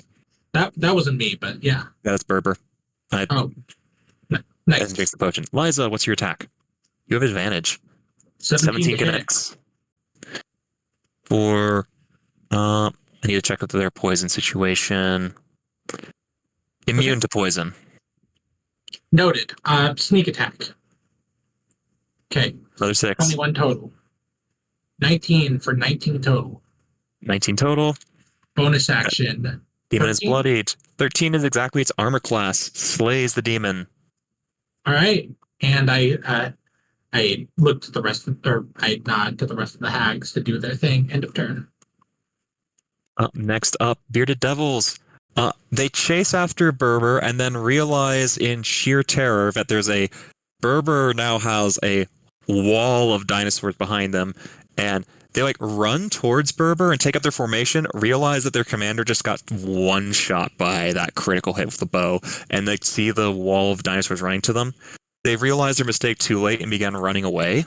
On the dinosaur's turn, which happens to on the T-Rex's turn, but I'm just going to moving up for a moment. The dinosaurs trample all the way through and like completely overrun and squash the pair of devils as they're taking 5d10 plus 10. Or sorry, plus 20. No, plus 10. As well as 15d10 plus 30. Yeah, they take 135 damage from the stampede of dinosaurs that just completely crush them. No more devils. This beastkeeper is fine. He's on the upper level. And Berber is fine because the dinosaurs are friendly because they got charmed by Ray. Next up, the beastkeepers are no longer important in this initiative. Shadow demons. One attacks Liza, one attacks a hag. Liza... Oh, disadvantage because they can't see you. 10 misses. Ray, you are no longer grappled nor restrained because the T-Rex is stunned. Then I will fly up even higher out of this darkness. Zoom. Yeah. And from my lofty standpoint, I will start pelting the dinosaur here. Actually, Flat attacks, disadvantage because darkness, advantage because stunned. All right, so normal attacks. Well, let's see. We'll actually try this here. Pew. 21 hits. And then, Krista, you're on deck. You can start taking your turn. 17 fire. 17 fire. Excellent. End of turn. T-Rex stunned. Krista's up. Krista, I cannot hear you. Now I can. I'm going to just... I'll just do the same thing as before. I think I'm going to be with disadvantage, but that'll be a 12 plus 7, 19 to hit. Flat roll because it's stunned. That hits. Okay, cool. Let me just double check and spell, make sure. Alright, 15 poison to him, and then a con save real quick. And as he does that, I'll spend my last 3 sorcery points because I know we're hitting the end here, so he'll have disadvantage. Natural 1. Poisoned. Alright, so he'll be poisoned, and then just making it real quick, just because I got it. And then you can go ahead and move on for me, and I'll just double check that real quick. Up to 3 creatures of your choice take 4d10 lightning damage. May I recommend 1 creature? Yeah, so we'll go with T-Rex for sure. And then Shadow Demon would be the second. And is there 2 Shadow Demons over there? That could be the third. Oh, there's 2 left, so yeah, you can hit both of them. So 2 Shadow. Oh, they resist the lightning. No, well, a little bit help. Oh, it's fine. Alright, that's it for me. Cool. Okay, 4d10 lightning. Rogan! Go back to T-Rex, whack him with some more. Flat attacks because stunned in darkness. 15. 15 connects, 8 damage. It's bloodied due to the lightning. Stunned. Stunning strike. Another stunning strike, and it fails. Second attack. Unarmed. Another 13. Oh, no. Second one misses at flat. The 13 hits, and the 23 and the 10 misses. Okay, so 5 more bludgeoning. I'm back into the corner and turn. Back to the corner and turn. Sea Hags fight off the Shadow Demon and slay the top one. Next up, Berber, your turn. We've got about 10 minutes left, I think. Berber, you're up. I can't hear anything. Can I crawl up here? Basically, there's only one target left. It's the T-Rex. How do you want to murder it? It's really big and hard to miss. Take a shot at it. Flat rolls. 21 hits. Oh, hello. Are you still alive? It's still alive, but just barely. Okay, done. Okay, it is like a single digit of health left. Liza, you and 1 Shadow Demon left. Liza's gonna shoot to kill. Pew, pew, pew, pew. 16 for 16. 22 for another 16 plus 8 sneak attack. So, and 10 HP left. You got another attack. Dead. Shadow Demon slain. You find enough information and correspondences between Talroa and his Yuan-Ti allies. You brought to the Emerald Enclave. That's enough evidence to complete your assignment. Hey, Liza will turn back. She'll say, now, cause trouble elsewhere. We've got it under control. I technically need 10 more damage dealt to the T-Rex in order to move on. It's got 10 HP left. Ray. Toll the Dead, wisdom save, 16. It fails, dead. Next up. So, part 3 of the adventure. You have unleashed the dinosaurs and are chasing them to the thugs across the realm. As now you guys have all mounted on top of dinosaurs and are like leading a stampede across the land. And I think I lost 1 character token. No, there's Rogan. Okay. So you guys are between 50 and 100 feet back. So if you've got any 60-foot range stuff, then you can hit the dinosaurs with it on your turns. I'm going to keep using the same initiative order. So, going next up. Krista, we need to deal 200 damage to this pirate horde as quickly as possible. Hit them with something.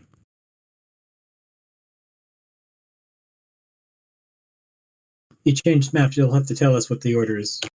I can still see the initiative order as the GM, even if you guys can't see. Krista, it's your turn. If Rogan on deck. Yep, 18 to hit. 18 hits, deal damage. Rogan, you're on top of a dinosaur chasing after them. You can either use your action to try and get closer, or you can just take an attack. The horde takes 16 damage. I will try to get closer. Okay. Animal handling check to try and get closer. That does take an action, Rogan. Berber. Okay. Shooting. Did you have advantage? I don't. Okay, 27 damage. 5 is not enough on the animal handling check. You need a 17 to get closer. Okay, no problem. Next up, Liza. Liza, Ray on deck. Liza throwing out shots. You have like 5 minutes to do another 160 damage to this pirate horde. 11 misses, 20 hits. 12 hits. Okay. 19 end of turn. 19 and 17. Next up, Ray with Krista on deck. It's at 13 hits. 13 damage. Next up is Rogan of Berber on deck. Nope. 10 animal handling. You need a 15 to get closer. Sorry. Berber. Oh, I thought we had 5 minutes left. Okay. So I don't have to do crazy rush. So Berber with a 12 to hit. No allies have actually gotten close, so there's no sneak attack, so it only does 18 damage. Okay. Which means that I can actually start doing chase complications because I have a little bit more time to make this. No chase complication on a 3? Question mark? Chase complication 3. Ooh. Okay, so the way the chase complication works is it affects the next person in order. So Berber, that chase complication affects Liza. Dexterity save as you crash through a set of stalls. You are not blinded by the stalls. Okay, you can either take an action to do attack if you've got something that's got a 50-foot range, or you can use an action to get closer if you need to be in melee. I don't think you need to be in melee. 19 hits, 9 misses, 18 hits. Okay. So, yeah. Or 24 and 24. As the horde of pirates is being stampeded down by just all the dinosaurs you've unleashed, as the party is unleashing like reptilian and arrow-filled death. Okay. And then chase complication 7 as that next up is Ray. You make a wrong turn when chasing the pirate horde. Make a wisdom perception check to see if you can find your way back. Ooh. With that wrong turn, you lose distance in the chase, and Ray, you were pushed back. You're now 100 feet away from them, so you can only hit the pirates if you have a 100-foot long range attack. Oh yeah, I do. You know what? I am going to spend a sorcery point to twin. Let's see, guiding bolts at them. Yep, there's a lot of pirates in the horde.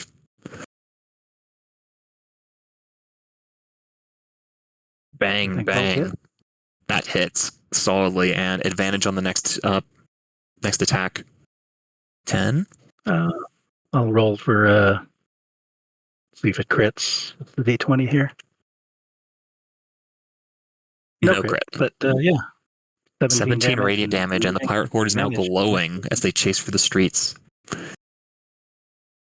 Okay, so you guys are supposed to be rolling the D20 for the chase complications. I was doing it because I thought we had less time than that. So, Ray, give me a D20.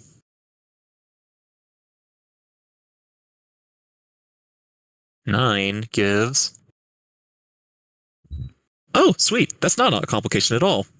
So, Krista, the next person in the row who would get it, you are now in melee with the pirates. Oh, that's not good.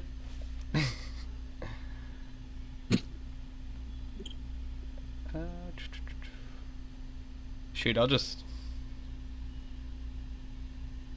Okay. On deck. Yeah, I'll Burning Hands, I guess, since I'm in range now. I'll do it at... Let me see what I have left. My last second level. Burn the pirates. And then give me a D20 when you're done. Alright, so it'll be some fire to them, if I can type it out. Ooh, there it goes. Hey, there you go. 20 fire damage, and then as we are pursuing them, I'll roll a 2. The 2, Rogan smashes through a set of fences. Make a dexterity save where you get knocked off the dinosaur and lose distance in the chase. You stay solidly on point. Okay, so you're actually getting a full action every turn. I apologize, I didn't lay out all the rules because I thought we didn't have time to go through them. You're a monk, right? Yep. You can do the whole, speed dash, right? Use a bonus action to key points to Step of the Wind. They'll give you the animal handling check and also still make your normal action. Okay, I will try that then, but... Animal handling DC 15. I would recommend rolling re-rolls for the kids. Let's go. You're now in melee. Alrighty. So your full action available. Okay, hit. Swing. 20. We'll throw a stun in, see if it helps. And unarmed. Stun. So I'm going to rule that as the pirates fall back a space. So now Liza and Berber are considered at melee range, and Ray is considered at medium range. It's better off if I just show it like everyone moves up a space. So, boop. Okay. Boop, And boop, I did 20 at the end of my turn. boop. D20 as no chase complication, if I remember correctly. No complication. Okay, Berber is up with Liza on deck. Well, Berber doesn't want to engage in melee. He's going to stay at range. He's going to do a steady aim to get an advantage on a shot. Mm-hmm. Steady aim. Shit, never mind. The AC is 12, though. And there's now someone in melee, so you actually get the sneak attack damage. Okay, well, I would get it with the steady aim anyway. So how do you want to do this? How does the last pirate in the horde fall apart? Just a arrow through the back of the head. You needed that sneak attack, otherwise the pirate horde would have lived. Instead of hundreds of pirates marauding the streets, now there are none, trampled underfoot and filled with crossbows and longbows. Whew. Okay, table captain. Alrighty. We completed quest 9. And I go and look at the epic reporting table, and noting that 5-minute warning happening 1 minute ago, yeah, I had to do that crazy rush, skip all the rules if we wanted to finish if I got the 5 minutes right, but I was off by 5. But we did it. So reading over the things, let me just post it. But I'm pretty sure we're going for the merchant ward I'm pretty sure he's in the merchant ward. Oh, you got scrolling up. Did you post our hint? Yes.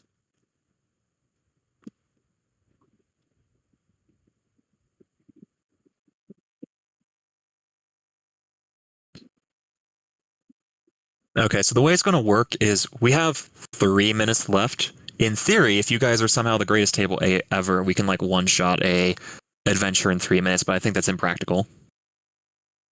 Yeah, I think we did good. I'm happy. So the way it's going to work. Go ahead.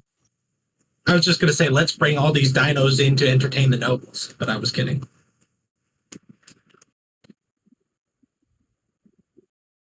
Oh. I noticed that you mentioned in the merchant war because the parrot wanted to burn it down. That was me doing a flavor text thing. That wasn't an actual hint. Oh, well, reading through this, it still looks like the merchant ward is the correct answer. Reading through these hints. So the way it's going to work is that it's going to have the table captain show a vote where each table on our side, we can like have a chance to like look over the clues and we guess where he is. And then you're going to go and vote for our table where we're going to say that Pelican Jake is hiding. Like it'll be really obvious. Like you just have to click a single button in order to say put your vote. Okay, so for people not following the epic reporting table, the clues that we've gotten are: where is Jake Page? I am not in Tirayiki Anchorage. If I'm not in the Old City or Tirayiki Anchorage, I will be in the Market Ward or the Merchant's Ward. If I'm either in the Market Ward, the Harbor Ward, the Merchant's Ward, or Tirayiki Anchorage, if I'm not in the Harbor Ward, I won't be in the Market Ward.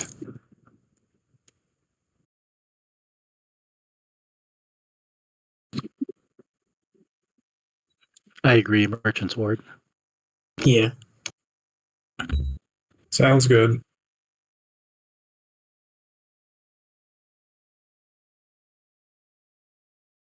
And then after that, there's going to be a second vote, which I need to wait until I think the Epic people have to call that one out. Basically, assuming we find Pelican Jake, assuming you guys got the clues right, what are we going to do with him? And that's going to be the second vote. Do we have a list of options, or can we decide? There is a list of options. I don't know if I'm allowed to say them until after we've confirmed we found him or not. Okay, sounds good. But yeah, we're just kind of like hanging out until the Epic's done at this point, because in order to win, we have to get 3 quests in 3 hours. pull it off. And we also have to find Pelican Jake.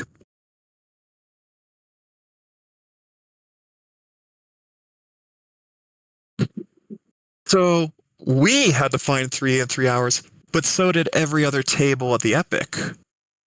On average. Yeah, that's the problem. It's like, how well did they do? I wasn't counting.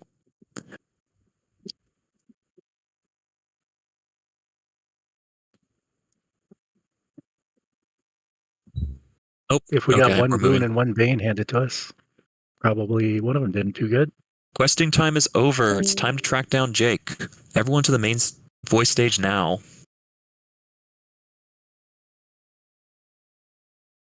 Okay, we're going back to the main stage voice channel.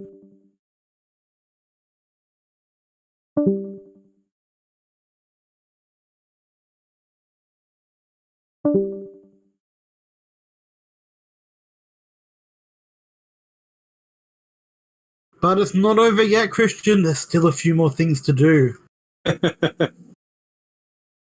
Pelican Jake is sneaky.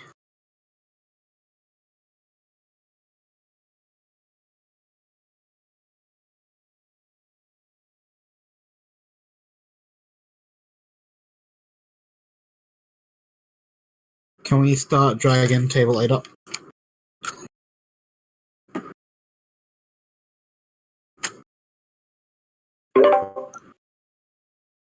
Yes, let me change. I need to up one little thing on our end of game script. Please hold.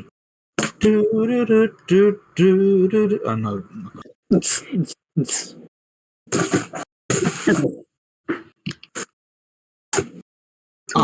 see. Oh, okay. It looks like all of our tables are up in main stage now. Yeah. All right. Before the epic is over, defenders of Port Nanzaro, Pelican Jake is still at large, and we need to find him and figure out what to do with him. Table captains, you will be reporting your table's choices in the Epic reporting channel that you've been working in. Would you please react to the message that's in there to let us know, is Jake hiding in the Harbor Ward, the Market Ward, Merchants Ward, Old City, or Tariki Anchorage?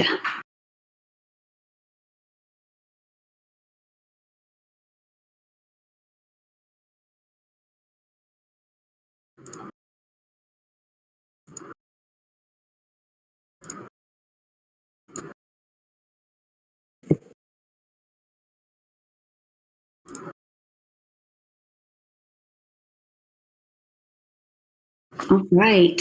I see a ton of votes for the Merchant Ward. And Iggy, I think you've got something to respond with. All right, me hearties. Fair game. You got me. But you ain't gonna turn me over to the pirates, are you? See, I have a better plan. If there's one thing that those pirates fear, it's the dragon turtle. Aramog. How about we make a deal? I summon Aramog to drive them away, and you let me walk a free man. How does that sound? Only a little bit risky, eh? All right. For those who need, in the text channel of the stage, there's going to be a transcript of that. Thank you, Death. And now, adventurers who have been battling all day in the port, we need to decide, are we going to accept Pelican Jake's offer to summon Aramog to finish off the pirates? Or are we going to hand him over to the devilish pirates for Captain Smoke's revenge? To make this happen, each table in their Roll20 room, type in your vote, and then table captains come represent your group in the ping that we just had in the reporting channel.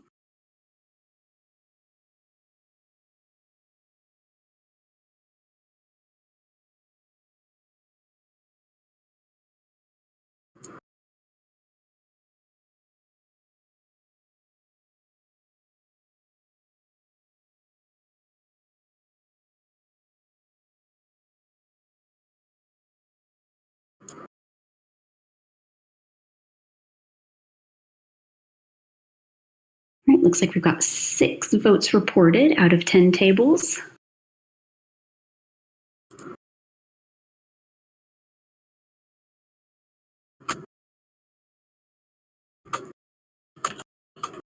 Right, and with that vote coming in there, it looks like we are voting to accept Pelican Jake's offer to summon the dragon turtle. Yay. The water boils and bubbles in the bays as the dragon turtle emerges to wreck the pirate armada. Armag smashes the pirate ships, but then turns its wrath on the ports. But the defenders are ready for him. Flushed from all your victories, they drive the dragon turtle back into the Bay of Chult. The pirates are gone, and you are triumphant. Ooh. This is the best victory possible. All players will gain the Hero of Port Nyanzero Story Award. Go ahead and stick around in main stage for just a little bit so we can wrap things up and make sure you've got all of your closing information. First of all, thank you so much for playing and joining us today. This has been a really fun epic, and a lot of that is because of how much the players have been involved, both in playing and in helping Extra Life. Also, reminder that at TavernCon, we do have games running all weekend, not just during the epics, and your rerolls are eligible for any game run during TavernCon. You can check out our event sign-up channel to browse more games. Then, DMs, would you please make sure that you are giving our end-of-game handouts as show to players? So we have the Heroes of Port Nyanzaru Story Award, any story awards that were earned during questing, and the loot readout sheets. Then, TAL always strives to make our events as enjoyable and easy and fun to play as possible. We have a player feedback survey in your Roll20 rooms. DMs, could you also please show to players on that? Your feedback will help us make our next epic even better. And all players, head on back to your DM's table so you can receive your rewards and debrief. Thank you again. Yay! Thank you all. Well done, everybody.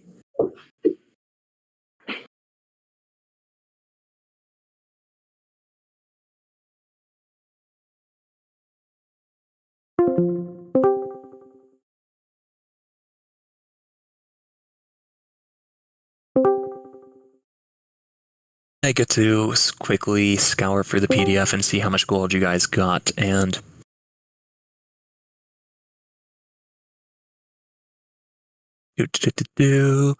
okay. There you are. There's that bit. So there's 1,000 there. There's 1,000 there. There's 400 there. There's 400 there. And then you weren't able to loot that spot, so 2. Okay. So I'm looking at 3,200 gold pieces to be split amongst the party. Show to players. Boop. It's also got the level up information, I think. 3200. 3,200 split 5 ways, 640 each. And then you guys found everyone gets a copy of the Potion of Superior Healing. Not the Potion of Clairvoyance, unfortunately. For that first quest you guys turned in, I rushed past it, but you were also rewarded with a Cloak of the Bat.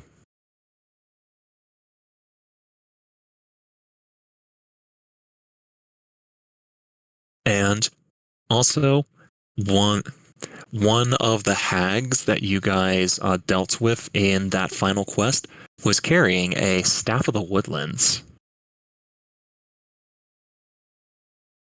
You guys did not find the armor nor the short sword.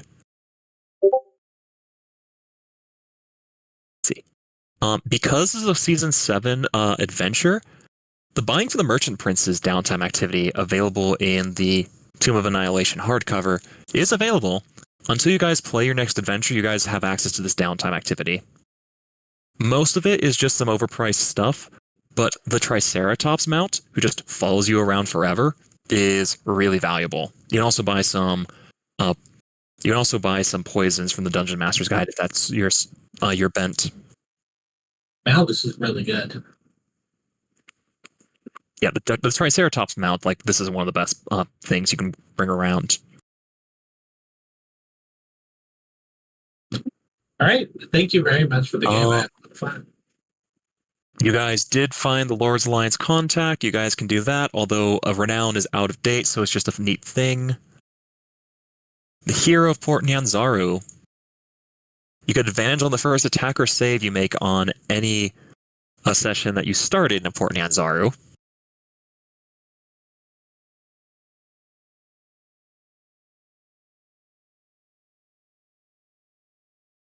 If you guys somehow manage to end up inside of the Tomb of Annihilation hardcover, then you can use this story awards to reveal a couple of hexes during the hex crawl. And of course, there's also... Oh, and one extra thing. So the person who did the most in looting that office for the Emerald Enclave at the end can keep one of the flying snakes that was inside the office, or you can give it to one of the party members you think deserves it more. I think I'm gonna keep this one. If that's Flying okay snake. with everyone. Yes. Once per adventure, you can just send a message with a flying snake, like homing carrier pigeon, but way more sinister and cool and more useful and smart. And I like scritches, all the scritches.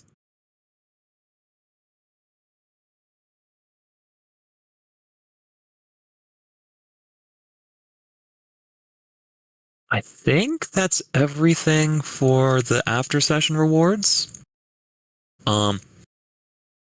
Inside of the golden advancement handout, there's GM name in case you needed it. I'm also going to put this information in the Discord text chat as, ooh, we survived the port, we unleashed the dinosaurs, we tricked the pirate captain, and we snuck down and solved Pelican Jake's riddle. Yay. How'd it go? Was this a great epic or no? It was a lot of fun. Thank you. Yay. If it wasn't a good epic, go and fill out the player feedback form. If it was a good epic, fill it out anyways. All right, it was really Thank fun. you much. Thank you. I got to do a lot with this Yep. character I haven't Yeah, really done thanks yet, for running so me. that was awesome. Oh, that was a lot of story awards. It is. Down.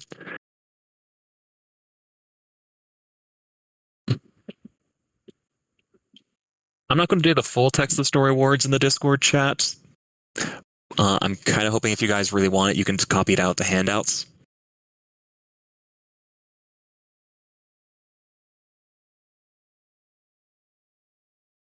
Ooh.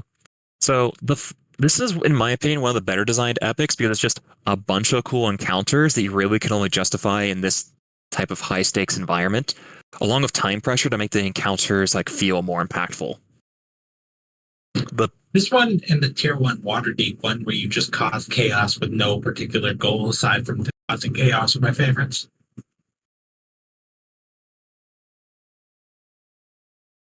This one and I have a soft spot for Drums of the Dead, but like I think this one's personally just my favorite epic. The Waterdeep Chaos one is fun, but it can be a bit hard to run on the GM side because of how directionless it is. At least with the pirate one right here, it's like I've got this constant through line to work with. But just in general, the format of the epic adventures make even the most basic ones like Liar's Night, it even like dramatically accentuates those and makes them like fun multi-table adventures. Ugh. Ooh. Sorry about rushing people through the final bits of, I think, the second and third quest. I felt like I got a little bit fast and snappy. Based on the time pressure, I feel like that was the right call? Question mark. Did you guys feel overly rushed? No, I thought it was Yeah, not really. Not overly rushed. I DM a lot of AL, so I the understand. wire. Who's an epic?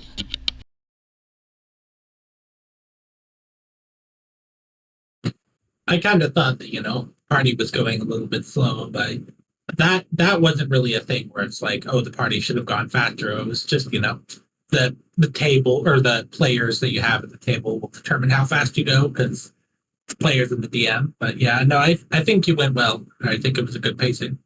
It was a very fun epic. I enjoyed it. Yay! Organizing these epics is easily 5 times as much effort as just running a standard adventure. I'll admit that I didn't post any adventures myself for this weekend because I know that the double epics is pretty overwhelming from a DM perspective. Like one time I scheduled myself to run 12 hours of games on both days of TavernCon, and I literally fell asleep mid-session, towards the end. It was mid-sentence, all the players were very concerned the way I cut off of a thud as my head hit the desk. It's I'm not doing that again. Don't blame me one bit. But if I'm going to be showing up for any single thing, it's going to make sure that these epics fit as many people as possible and we get as many cool adventures in as possible as a result. Yeah, it was a lot of fun. All right, I'm gonna go get a jog in. I'll see y'all around. Hopefully, it's good seeing you I'm again, gonna- Brett. And I'm thanks going to for find running. the largest pizza I can find. Fun playing with all of you